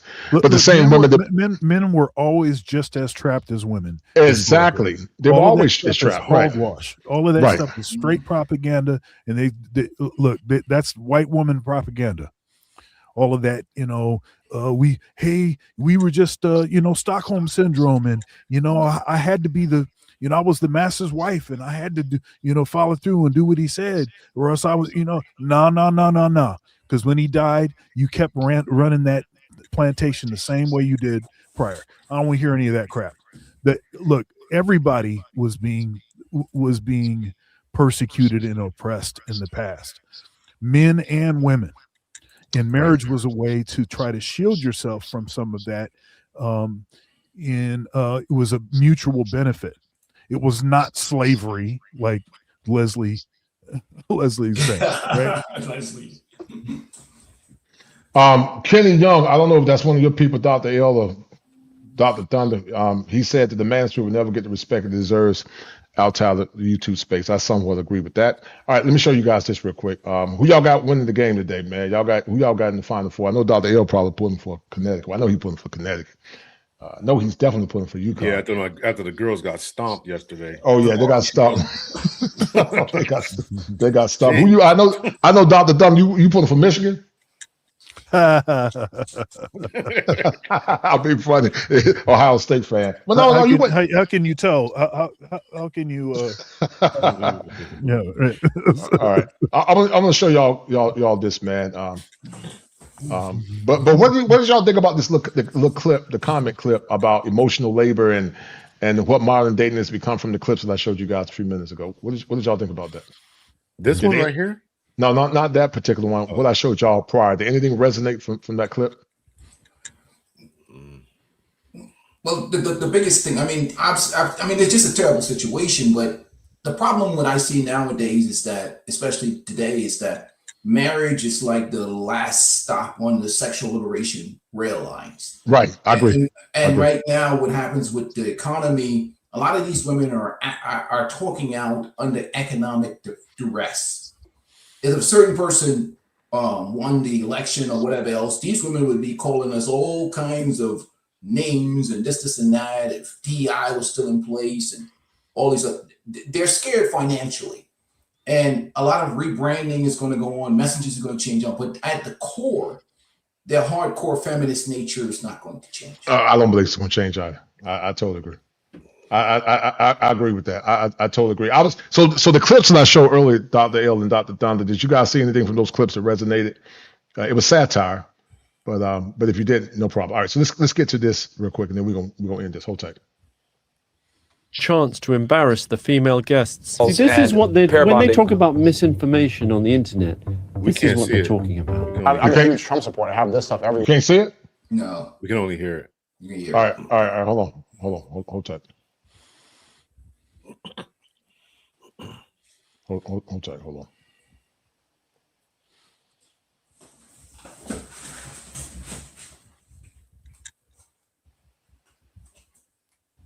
Can y'all see it now? Can you see it? MHD? Yeah, MHD. Yeah. All right. Hold tight. The format seemed mainly a chance to embarrass the female. The format seemed mainly a chance to embarrass the female guests. See, this is what they when they talk about misinformation on the internet. This is what they're talking about. I'm a huge Trump supporter. I have this stuff everywhere. I just came back from the inauguration. I've been a Trump supporter since 2015. You know, men invent, build, and maintain society. That's a fact. You know, and Don't women do that too? okay, 921, 922. Three. Through, hit one. But gay, gay. The foolishness. Louis Theroux just dropped a documentary on the Manosphere called Inside the Manosphere. And if you've actually spent time in this space for more than 5 minutes, something about it feels off. I was hoping to understand a little more of what they appreciated in the Manosphere content. Not because everything in it is wrong, but because it's looking at the loudest part of the Manosphere and pretending that's the whole thing. A man who's not dangerous, he will never be seen as successful. You can't be a little bitch. Man against women, it's attack on masculinity. If your bitch is going to a club when you said no, destroy her life. Now here's where it gets interesting. Back in 2017, Cassie J made a documentary called The Red Pill, and she did something Theroux never really attempts. I was trying to understand how these, what I perceived to be women haters, could have so many followers. She tried to understand the people she was interviewing. One of these documentaries tries to understand men. The other tries to warn you about them. One struggled to get screenings. The other ended up on Netflix. And that contrast? That tells you everything you need to know about who controls the narrative. And halfway through Theroux's documentary, there's a moment that completely exposes the problem with how the Manosphere is being portrayed. Most people won't even notice it. But once you see it, you can't unsee it. Let's get into it. Now it's time for us to get into this and do what we gotta do. Because we many.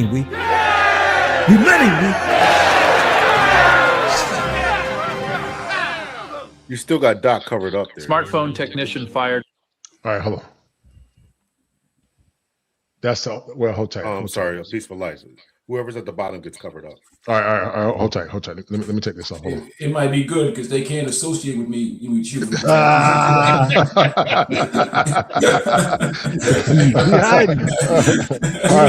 30 hyena bites. Hold on. All right. After showing customers the hidden kill switch buried in every software update. Now he's I'd been learning about his ideological forefathers, the community of ultra-masculine influencers, sometimes called the Manosphere. And so I'd come to its spiritual home, Miami. Much of the Manosphere is made up of relatively uncontroversial comedians and podcasters who broadcast about women, fitness, and wealth to a mainly male audience. But at its edges is a community of more extreme content creators. Hey, can you stop it there? Yes, sir. It was this. Go ahead. That was that admission that I was saying. Mm-hmm. You notice that he said that he was covering the more controversial, but then notice that he says that the space is not just this controversial thing. Right. So that's different than any of the other hit pieces that I've seen so far. Just saying. Yes, sir. No doubt. Respect. Mm-hmm. World and its motivations I was most intrigued by. Let's break this down. The community of ultra-masculine influencers, sometimes called the Manosphere. Already wrong. The Manosphere isn't a community of influencers. Influencers are the product of the Manosphere. They are the loudest voices, sure, the ones who make the most noise, get the most clicks, generate the most controversy, but they are not it. Let's continue. And so I'd come to its spiritual home, Miami. Miami? Miami, the Manosphere doesn't have a spiritual home. It's decentralized by nature. It exists in forums, in comment sections, in private Discord servers, in the minds of millions of men quietly questioning the world they were handed. But sure, Miami, where the influencers live. Keep going. Much of the Manosphere is made up of relatively uncontroversial comedians and podcasters who broadcast about women, fitness, and wealth to a mainly male audience. Relatively uncontroversial. That's the concession. That's him admitting that most of this space is just normal guys talking about self-improvement, talking about health, talking about building a life. But he's not here for that. But at its edges is a community of more extreme content creators. It was this world and its motivations I was most intrigued by. There it is. He admits it out loud on camera. He's not here to understand the Manosphere. He's here to explore the edges, the extremes, the controversial content creators. And then he named the documentary Inside the Manosphere. The foolishness. Imagine if someone made a documentary called Inside America and spent the whole time in a maximum security prison. Would that be Inside America? Or would it be Inside America's prisons? Right. Theroux didn't make a documentary about the Manosphere. He made a documentary about the Manosphere's most controversial influencers. Right. And those are not the same thing. The foolishness. After protracted negotiations, I'd arranged 2 days of filming with an influencer named Harrison Sullivan. I'd arranged to go on Myron's podcast, given it is widely viewed as one of the most poisonous shows in the entire Manosphere. One of the most popular and notorious goes by the name Sneeko. He turns down most mainstream media requests. To my surprise, he agreed. All right, so Dr. Dunlap, what is your take on Sneeko and Myron Gaines? Because it's definitely a false equivocation. I don't even know. I heard the name Sneeko, but I don't really follow him. But it's definitely a false equivocation because I think most of us are Manosphere moderates. We're just mostly adjacents. But go ahead. Yeah, that was. I mean, I'll tell you, there were. So of course I know who Sneeko is, and I know who Myron is, and I wouldn't call them centrist Manosphere at all. They're way up on the edges. But then there's the other two that he sort of focused on were guys that I didn't even know who they were. I didn't know who they are, and that's not to say that they aren't influential or that they're not a thing, but it also is to communicate that the space is so it's so diverse. It is so, there's so many different things in the space that you could be in the space for a long period of time and you have no idea about even super controversial, influencers that come out of the space. You might not have any idea of who they are. So. Okay. All right. Hold tight. To meet me.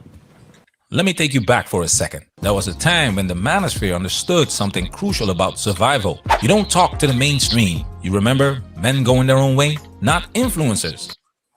Not content creators trying to go viral. Just men who quietly decided to opt out of a system they saw as rigged. They had channels, they had communities, they had conversations that helped thousands of men feel less alone. And then one guy, Big John from MGTOW's Freedom, decided to go on CNN. Today, I'm jumping into the lion's den. More people are gonna say, oh my God, how did you sit on the same couch as that John guy? Such a jerk. He thought he could explain men going their own way to the mainstream, humanize it, make them understand. Big mistake. After that CNN piece dropped, MGTOW was officially labeled a hate group. Every major men going their own way channel got demonetized. The algorithm shadow banned them. Years of community building wiped out overnight. And I'll never forget what Dirt Flinging Monkey said in response. He made a video addressed to Big John and he quoted the most important rule in cinema history. Fight Club, rule number 1. You don't talk about Fight Club. Fight Club, rule number 2. You do not talk about Fight Club. That was the lesson. The mainstream doesn't want to understand you. It wants to expose you, label you, destroy you, so you stay in the shadows. You build in the dark. You protect your community by keeping it out of the spotlight. That was the old rule. Now look at the Manosphere Theroux documents. So why get her on the stream then? Clout. Chasing her clout? Yeah.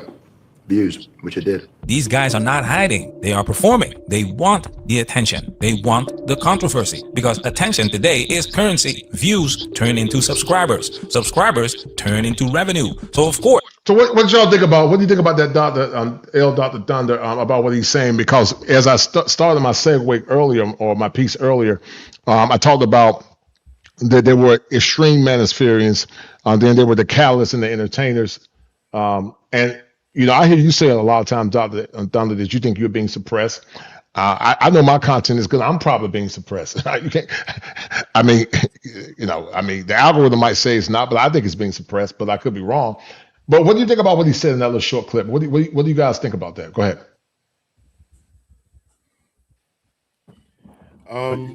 Yeah, go ahead. So,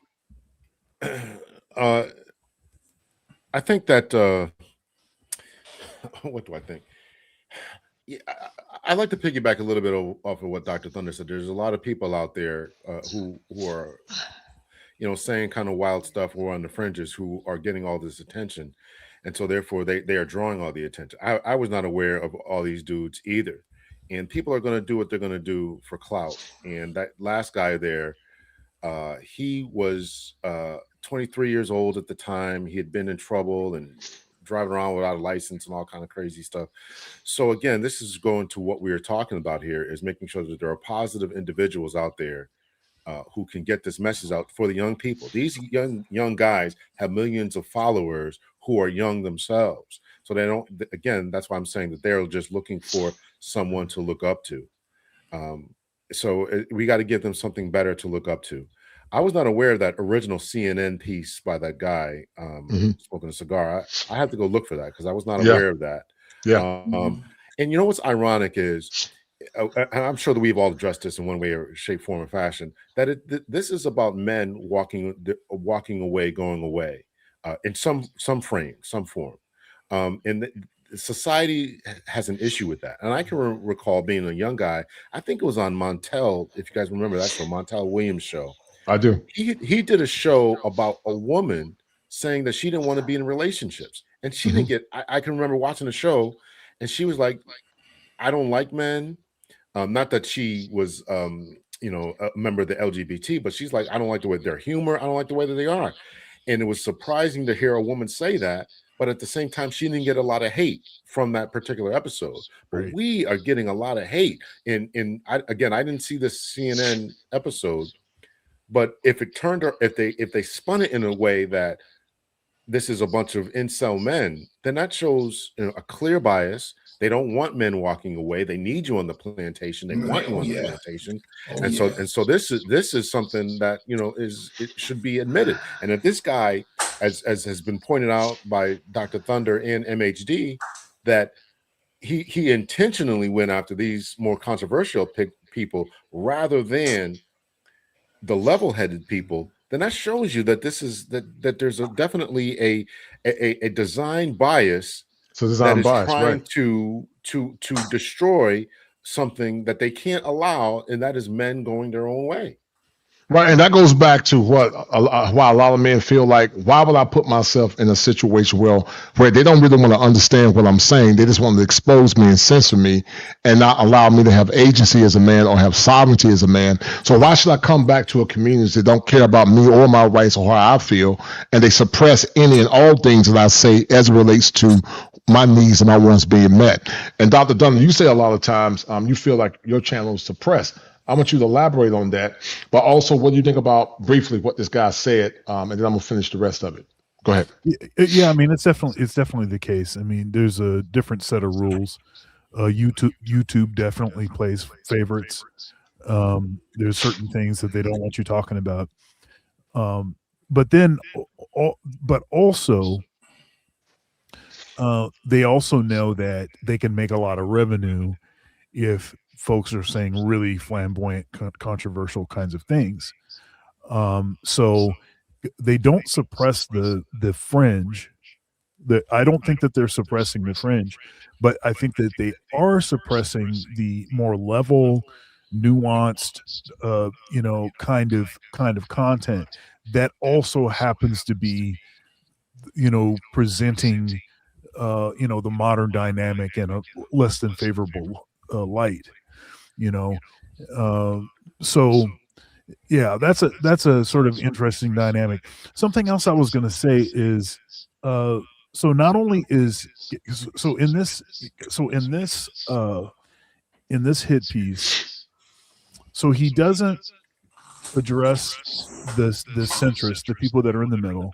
He only wants to address the flamboyant stuff, and he frequently throughout doesn't even characterize aspects of the more flamboyant stuff accurately. I mean, like the whole fixated on guys being, gym bros, being like muscle bound kind of guys, this kind of thing. I'm like, what part of I don't even look, I'm not even aware of what part of the space that is.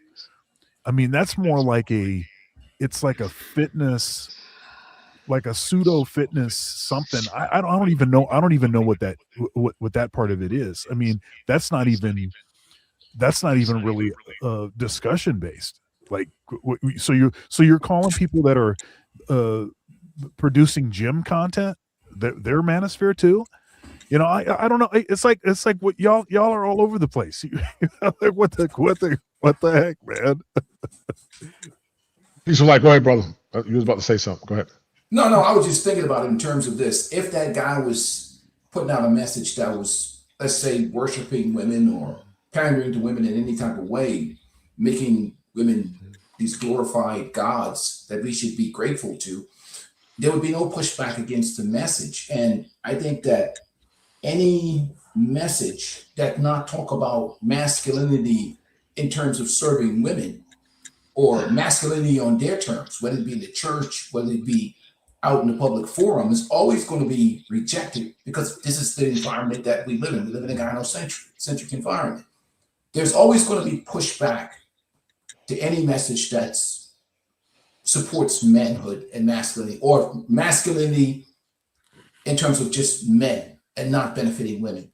And even they try to reframe it on the last topic, when they try to reframe it as positive masculinity, even with the liberals try to, because of the election, they talk about Aragon from Lord of the Rings as an image of this masculinity, or, because they only have their ways of saying masculinity. They don't have a problem with so-called toxic masculinity or 300. They don't call the movie 300 toxic masculinity because men are fighting men for women.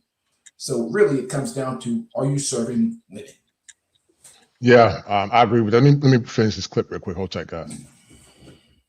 Influencers will sit down. Hold on. Hold tight. Put it like this: you can say anything you want as long as you're kissing women's butt. That's pretty much it. Hold on.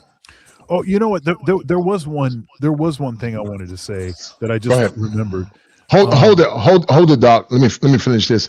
If you write it down, let me finish it. Then tell me. Go ahead. With a documentary crew, exposure helps their brand, but that creates a strange situation. The people most willing to appear in documentaries are often the ones who benefit the most from the spotlight, which means the documentary naturally focuses on the performers, not the deep conversations underneath. It sounds like, are you even in the Manosphere? Not really. I guess so.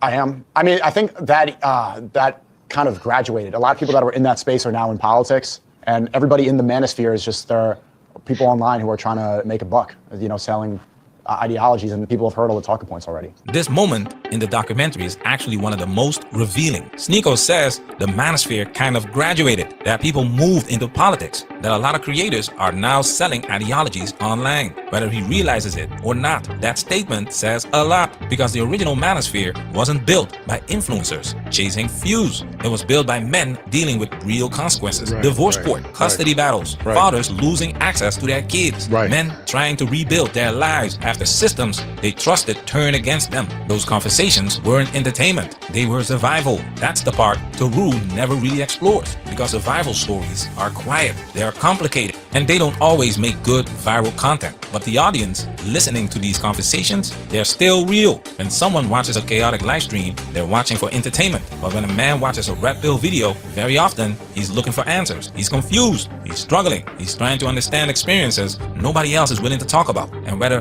the influencer is genuine or just performing, the audience's questions are still real. That's the layer the documentary barely touches. Now, some of you watching, you already know what time it is. You've been in this space for many years. You're not confused anymore. You're not struggling the way you used to be. You're here for your red pill vitamins. Just like going to the gym. You don't go because you forgot how to lift. You go because maintenance is real. Because the world doesn't stop trying to pull you back to sleep. The truth never gets old.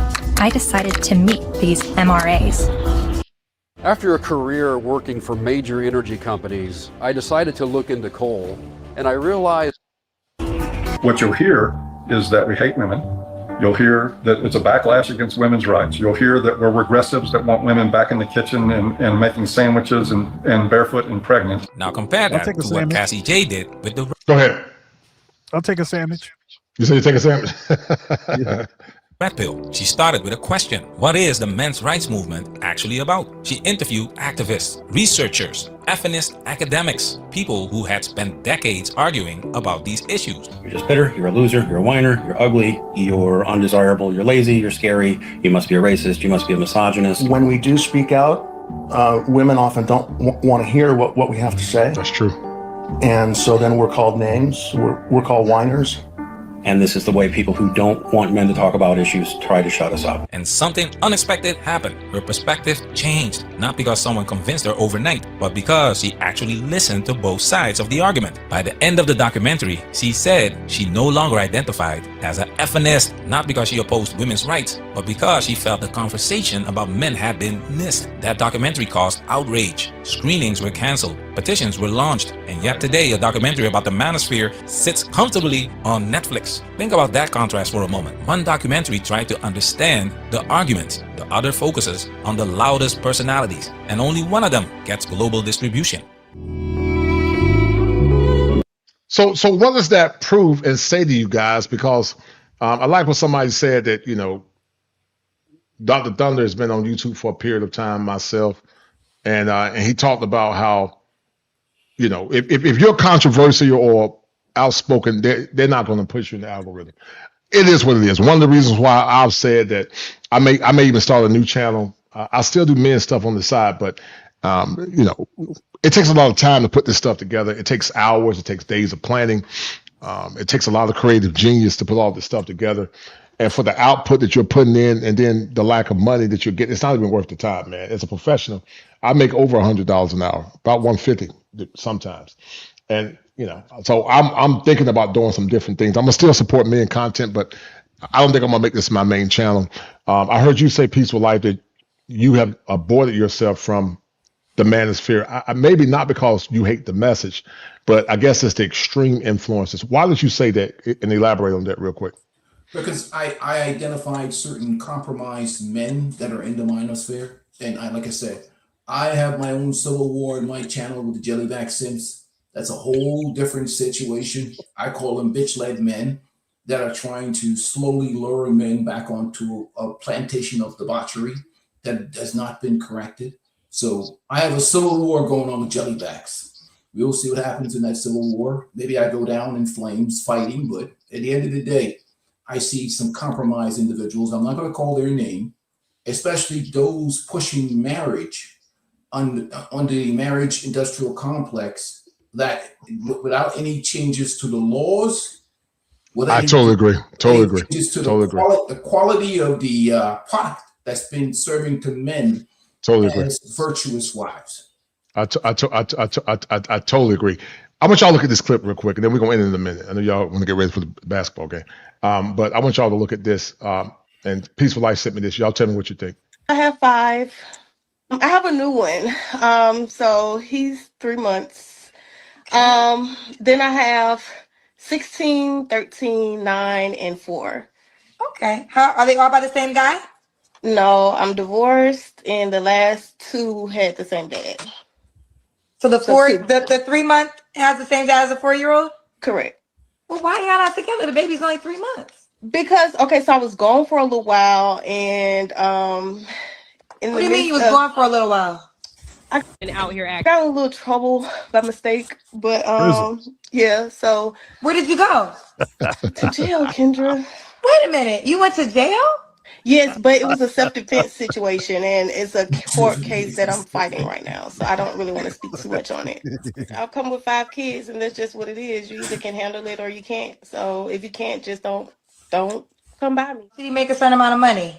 You just need to be able to take care of a family, because I pretty much already started. So if you're gonna mess around with me, you need to be able to afford me. No more brokes. Okay. Okay, well, let's talk about that. So is the expectation he's taking care of you and your 5 kids? Oh yeah, that's what we do.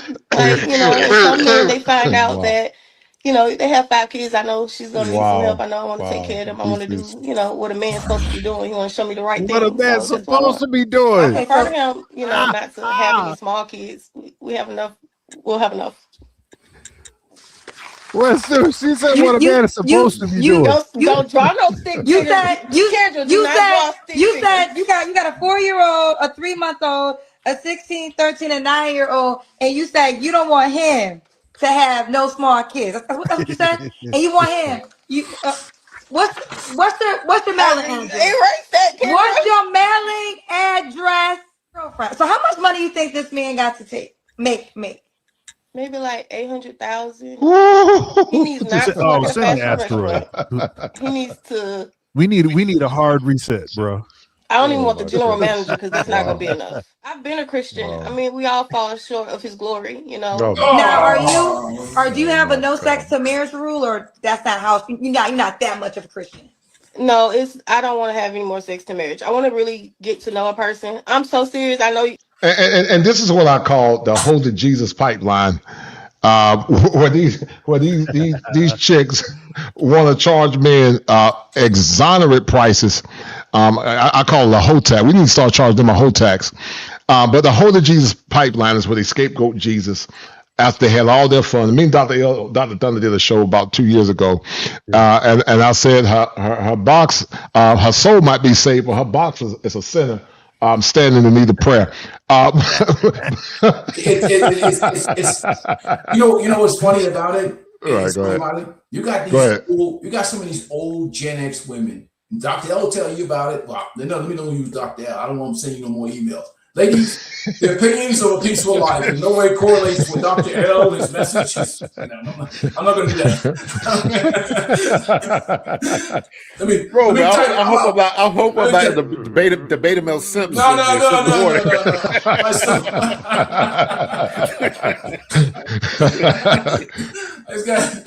I want you to go back home or right on this side of your channel. You know what I mean?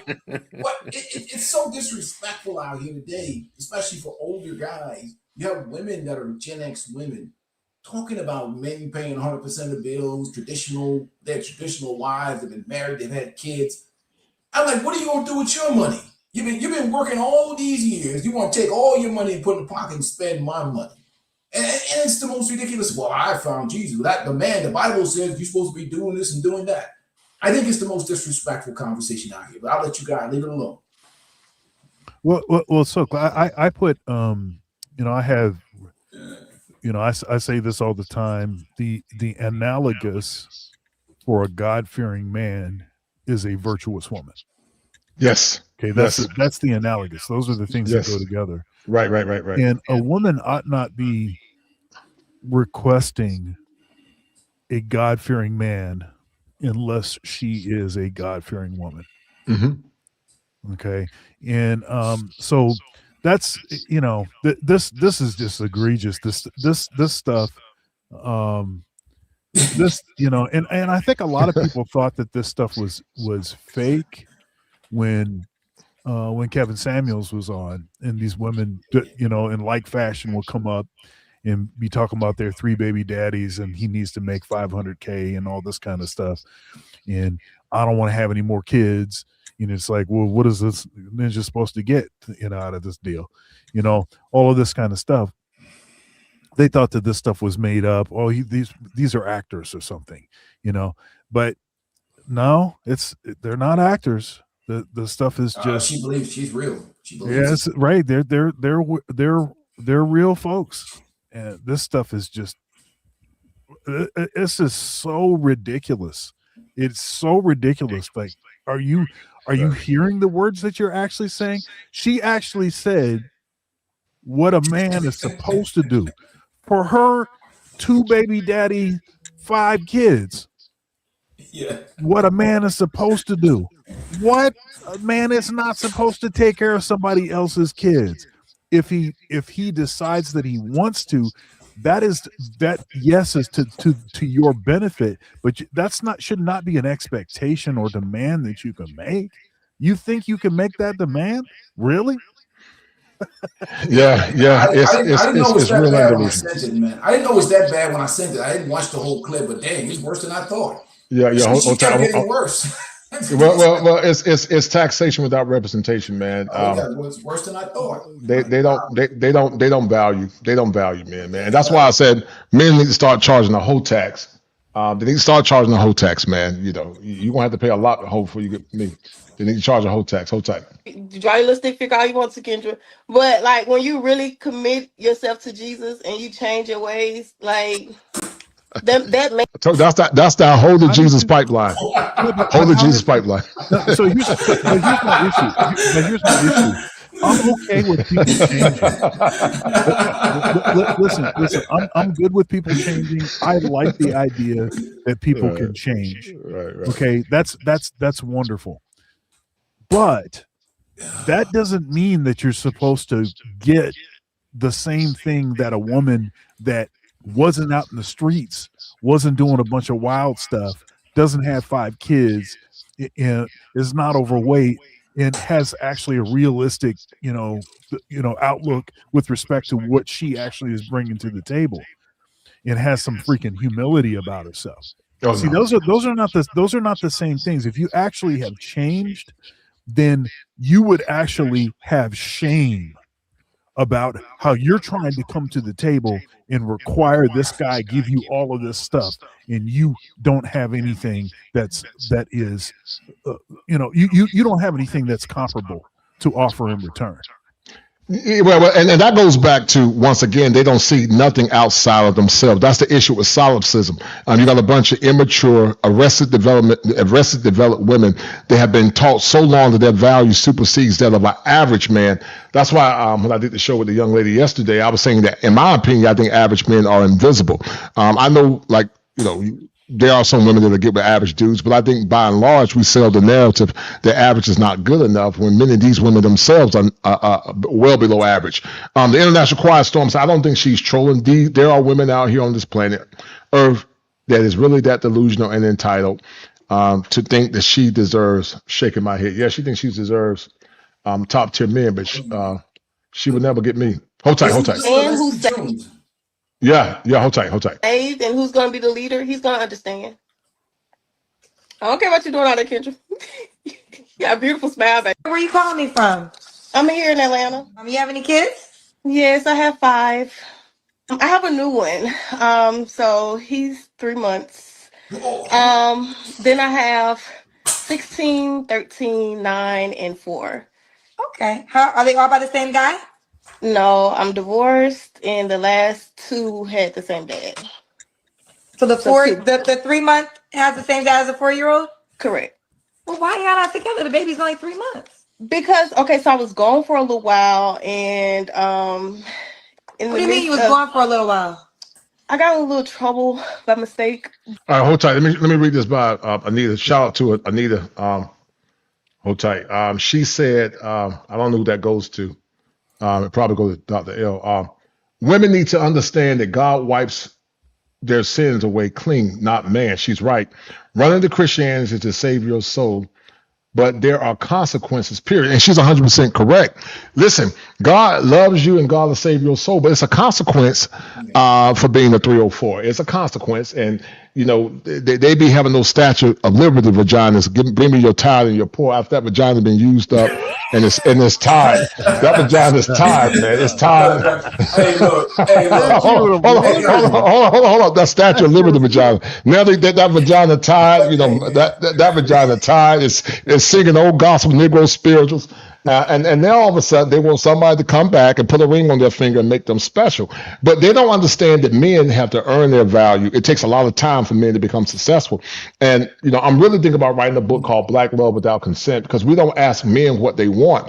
And women years ago were smart enough to understand that if you wanted a top tier man, you had to have a level of emotional discipline to get the kind of man that you want. But these women are so delusional now because of simp culture and men being in their DMs where, she got a fupa, a big back, and got a bunch of kids, and she thinks she's still special because some simp is calling her a queen. And simps are part of the reason why these women are so delusional. If simps would stop saying, listen, just ignore them and say you don't qualify, then they will come to a come to Jesus moment and stop demanding this nonsense from hardworking men, white collar, blue collar, whatever. And so I agree with Anita. There's a price to pay for sin. Can God forgive you? Yes. People always talking about the Lord forgave me. That's my past. That's between you and Jesus. That ain't got nothing to do with me. I ain't got nothing to do with the conversation you had with Jesus. I'm glad. But you don't think after you got ran through that you can come to a man and say, marry me and make me feel special. No, we're not going to make you feel special, ma'am, unless you're in special education classes. And I used to be a special ed teacher. But we're not going to make you feel special. Men got to start raising the bar and say, no, that kind of behavior is not enough. Because I've always said, fellas, Dr. L, Dr. Dunn, Peaceful Life, women don't have a problem telling you what their standards are. Nope. They don't have a problem with saying this is what I want in a man. But somehow men, we struggle with saying you don't qualify. If I was a single man, ain't no woman going to tell me what the standard is. Either you become what I need you to become, or you can remain by yourself. I'm not going to even argue with you. And I'm going to say I wish you well. No hard feelings. I don't have any issues. Go ahead, Doc. You about to say something. Go ahead. I have to get going. Okay, cool. I got some family plans to execute here, but I think this has been a really, really good show, and I appreciate you asking me to come aboard for this. And the last thing I'll say is no matter what they do to suppress this message, it is, it's escape velocity. There's not really anything that they can do. There's not really anything they can do. So those that have committed themselves to being the sort of mouthpiece of the message, I would just say stay strong. Try not to take that pander money, and keep the messaging going. Look, I don't condone all of the stuff that happens in the space. There's a lot of stuff that I'm not a fan of. I'm a Christian, and so there's certain messages that I can't endorse, or things that I think are problematic. But the red pill has done, I think, a very good job of articulating in describing why it is where we are. So as far as prescribing the problem, the red pill has done a very good job of that. No doubt. Hey man, listen, man. Yeah, go ahead. I think we could maybe talk about are there some possible solutions? And Dr. L tends to be more interested in talking solutions. I present solutions all the time, but they're not easy. People don't want to hear what what I think the solutions are. But a lot of critique is levied at the space for not being solution oriented, which is interesting because we don't do the same thing for practically anything else. Right. Feminism, which has not said what the solution is. Matter of fact, created all these issues And when you bring up issues with feminism, it doesn't provide any solution. It doesn't provide any nuance, okay, let's tweak this a little bit and do it this other way. So just talking about it is its own valuable, is just as valuable. Okay, that'll be my well. I think we do have solutions. I think the solution that we are offered, similar to your talking point, is not the solution they want to hear. One of the solutions that men say become passport bros. One of the solutions is men that say, let there be a visceral consequences for the bad choices that they make. One of the solutions is get with the women to get on with your program. We've given viable solutions. They're not solutions that are synonymous to what they want to hear.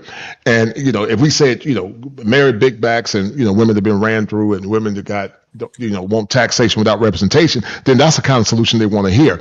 But when we say men, raise your standard, like Dr. L was saying, become the best version of yourself, find women that are going to get on your program, we're giving solutions. We said it several times, but it's not the solutions that they want to hear. The solution must be akin to the pathology that they have, which is delusion. Dr. L, go ahead. I know you, Dr. Dunder, gotta go. Dr. Dunder, thank you, man. This is powerful, man. I enjoyed this, brother. You get a head start on that form email, that disassociation form email. You can probably coordinate with Dr. L and share, I'll leave it alone. All right, I'll see y'all later. All right, Dr. L, go ahead, man, before you look at your Connecticut Wildcats, man. Go ahead. Huskies. Huskies. First of all, Husky. Yeah, that's right. Husky. Yeah, Husky. So before I finish playing, me and Peaceful Life, we're gonna finish playing this a little bit. I know you got to go, and I really appreciate you being extremely generous with your time, man. Your stand-up brother, got nothing but love and respect for you, man. These are the kind of conversation we got to have. We as men, we don't agree on all things. I'm sure Dr. L don't agree with all my talking points, and I'm okay with that. But he's still a brother that I love and respect. Me and Peaceful Life debate all the time, about talking points. Y'all know that Trump now is saying that they're trying to tell these athletes that they can't be transferring back and forth. I don't know how you guys feel about that, because they feel like it's messed the game up. But what have you gotten from this conversation, man, Dr. L? What have you gotten from this conversation? What's resonated? I thought it was a very powerful stream. But what's resonated from the talking points that I've highlighted? I had a poll going. I can't seem to access. Okay, let me find out. Let me find it for you. I'll get it for you. Hold tight. Let me go to the notes, the private chat. Hold tight. I'll find it for you. Yeah, it was on my stream here. I don't know where it is, man. Did you put it in the private chat? Did you put it in the private chat? I put it on my channel, and now I can't seem to find out where it is, man. So I don't know. So what did you ask in the poll? What did you ask? I asked was the documentary helpful? Was it good, bad, or was it fair and balanced? And it was overwhelmingly good, but I wanted to give the stats about how many people answered it and what the final numbers were. And now I don't seem to be able to find it. So I don't know what happened with that. So I apologize about that. I can't give the final numbers. I don't know what happened with that. But anyway, so it was a great conversation. Mm-hmm. It was a great conversation. Thank you so much for having me. I definitely appreciate it. Mm-hmm.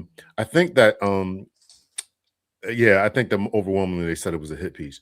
So I think that I definitely want to be solutions oriented. I know that we all are. I definitely again appreciate just this space. It has helped me to understand that I wasn't crazy. It helped me as a 50-plus-year-old man to understand that some of the issues that I was dealing with and struggling with are definitely out there. I think that one of the biggest takeaways that I would say, we tended to focus a lot on the ladies or men who want ladies, and here's I think that men have a right to be angry and upset. Mm-hmm. I think that men have a right. Men who worked on themselves have a right to look around and say, I've done what I wanted to do. I've educated myself. I've put my kids through college or whatever. Even young men in their 30s or whatever said, I've done the right thing. And now when I look around, I don't see any marriageable women. And I think that a lot of backlash and a lot of anger comes out of that because they're not finding marriage-minded women, or they're not finding women who are marriage-minded who come with a lot of baggage, whether it's mommy issues, daddy issues. That's right. That's right. The fake hair and all this other type of stuff. Right. So I think that there's a lot of anger about that type of thing. and rightfully so, because Right. now the American dream or whatever is lost to them, and that's a whole nother conversation about the way the economy is going and way this man who's in 600 Pennsylvania Avenue is messing up the country and the world. But that's another story. And so a lot of these guys don't feel as if they have any access to anything. And so well, we can go down that road another time. So anyway, we have to establish ourselves, become the best version of ourselves, and that's what it is, man. You have to ignore women who don't want to get on your schedule. You have to ignore women or anyone who doesn't want to help you achieve anything in life. Focus on yourself, focus on your dreams, your desires, your goals. Keep pushing forward. Don't become a simp jellyback, as Peaceful Life would say. I left a comment for you. I left a comment for you in the chat. Okay. Yeah, I mean, we make a lot of jokes about that, but there's a truth, and the reason that that particular lady who was on Kendra Dree was talking about that is because that's what she's been used to. That's what she's been used to. I totally agree. Simp jellyback men coming in there. I totally paying agree. a bill every now and then, exactly. paying a light bill, and then having access to her sexually. Right. Men got to stop that. They got to stop. Hold the line. Got to hold the line. You gotta hold the line and say, I'm not cash apping you for a phone number. I'm not taking you out to an expensive date on the first date. I'm not paying for babysitting services for you and your kid. I'm not doing none of that. We're gonna get to know each other, because I have goals, dreams about having a family and whatever. And if you don't align with that, you just don't align with that. And men have to be okay with that. You have to be okay with that. Let me ask you a question. I need to say everyone needs to grow up and become emotionally mature, and God offers the ultimate solutions. Added by, I agree with her 1,000,000%. I think everything is found in the Word of God. The fact that we've gotten away from it, people don't want to talk about it. People chide it. What made Black America great in the past was it was God, it was community, it was God, family, and then community. I don't know if you remember the song Dr. L. Back in the day. It was about a group called LTD, and it stood for Love, Together, and Devotion. That's what the song name was, the group name was, and also they made a lot of love. They made a song called Love Ballad. And back in that time, in the 70s, the early 70s, mid 70s, or even in the early 60s, we had a greater reflection of what the world was like and what Black love was. It wasn't perfect by any means, but I stand on business and say that Black men have always had emotional intelligence when they come down to the needs of women. Some of the greatest crooners of that generation were Delphonics, Stylistics, Harold Melvin, the Blue Notes. Groups from the 70s that pledged their love to women. But I stand firm that men got to stop rewarding bad behavior. They got to raise the bar, and they got to be okay with walking away and not get caught up in this racialized idolatry where they're more or less placating to women just for the sake of them being Black.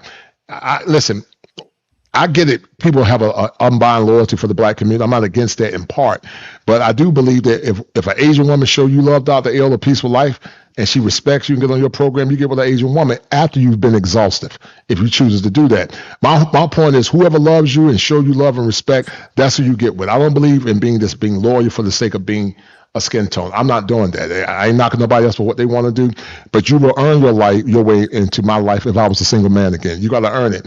If you don't earn it, you can keep it moving. I ain't mad at you. I wish you well, but I'm not doing no more of that Captain Same whole stuff, putting on backpacks and I'm not doing it, man.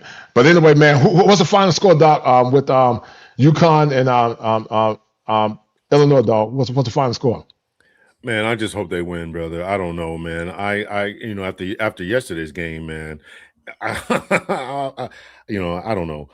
I was watching the last UConn game, man, and I'm like, I don't even watch sports that much anymore. But I said I'm going to sit down and watch this game, and I'm like, wouldn't you know it? They're losing a whole game because I'm watching this game, and they were getting pumped. And next thing you know, they came back at the end and won. So I'm just hoping that I don't jinx them again and they lose because So I'm just hoping for a good game.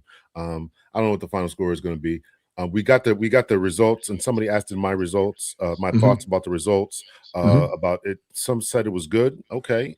Some 20% said it was good. 63% or so said it was a bad, and 18% was fair and balanced. So the results are what they are.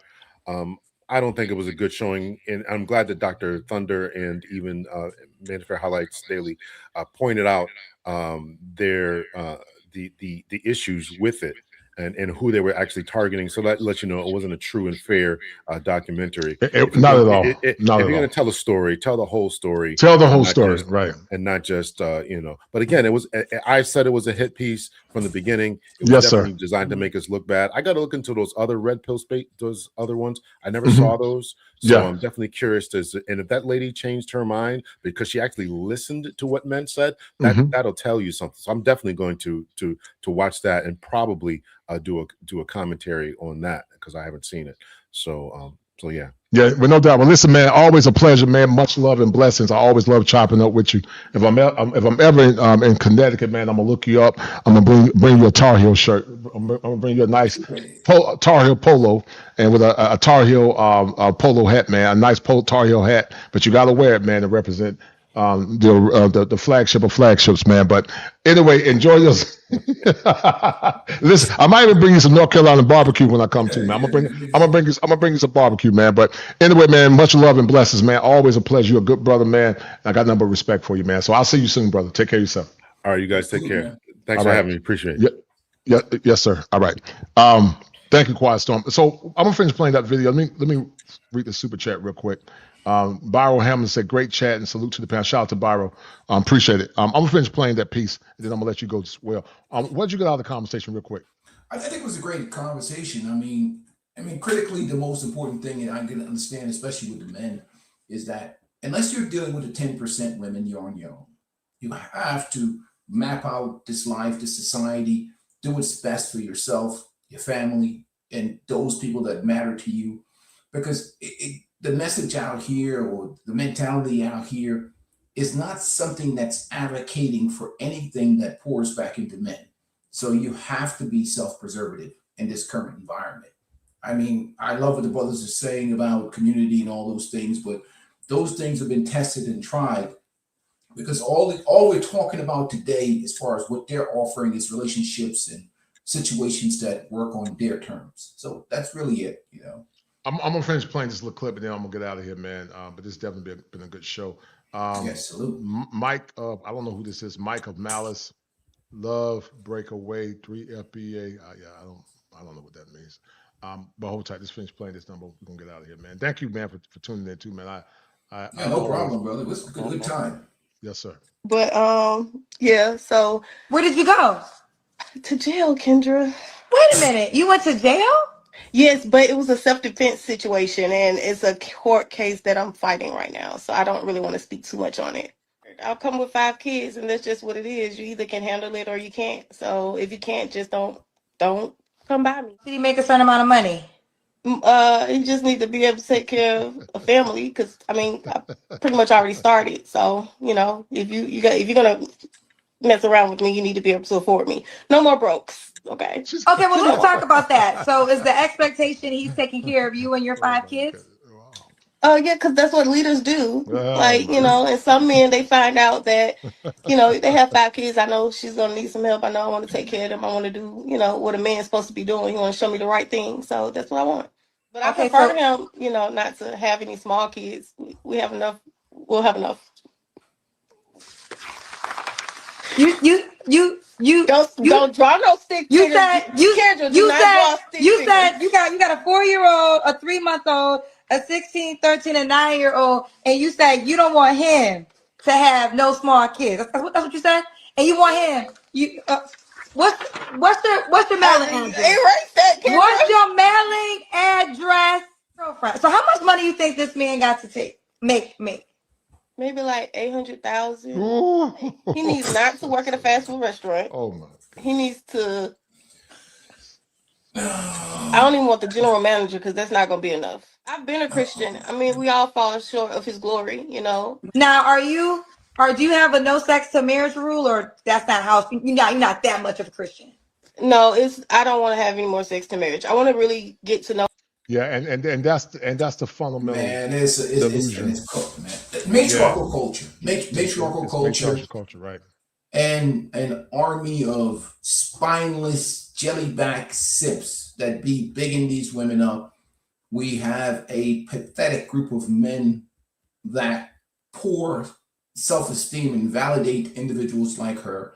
So she thinks that way because certain men are giving her the attention and validation. So again, sometimes this delusion online, social media, it's validating the real world by a certain group of men. But anyhow, that being said, man, what time is it? I'm probably going to hit the park. Yeah.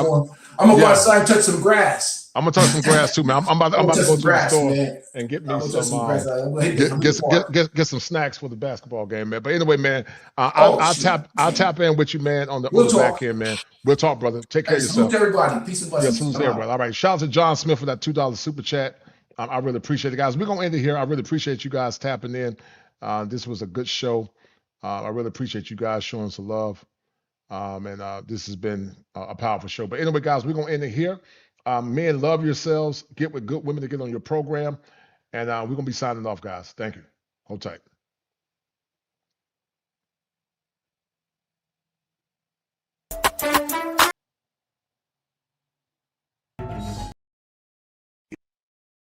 Nigga ass, loser ass nigga. Your video with comments about He's a loser. female. Just to let you niggas know, we don't need y'all. We want y'all, but we don't need you. 20 years later. Our black men, we want all y'all back. Because we love you, we see you, kings. And most importantly, we need you. And most importantly, we need you. And most importantly, we need you. You can't. If you a that's for the streets. You can't delete the ski. You can't delete the ski. Fire! Culture clinician. If it ain't seven, it ain't kosher. Heaven and hell, that's what they told you. Real men put the strap down and we can toss them. Young heads picking back up and young dope them. This is our culture, now we talking kosher. Clinician, masculinity issues, absent fathers who miss you. Mama drama don't kiss you, all a part of the ritual. This is how they get you. Separate the men, women clipping babies pretend to. Damn. Lovers, haters acting like vultures. If it ain't seven, it ain't kosher. If it ain't kosher, ain't right, gotta divorce us. If it ain't seven, it ain't kosher. If it ain't kosher, ain't right, gotta divorce us. If it ain't seven, it ain't kosher. If it ain't kosher, ain't right, gotta divorce us. This is kosher condition. 7 wonders, the whole world gotta listen. This is kosher condition. 7 wonders, the whole world gotta listen. This is kosher condition. 7 wonders, the whole world gotta listen. This is kosher condition. 7 wonders, the whole world gotta listen. Listen. Listen.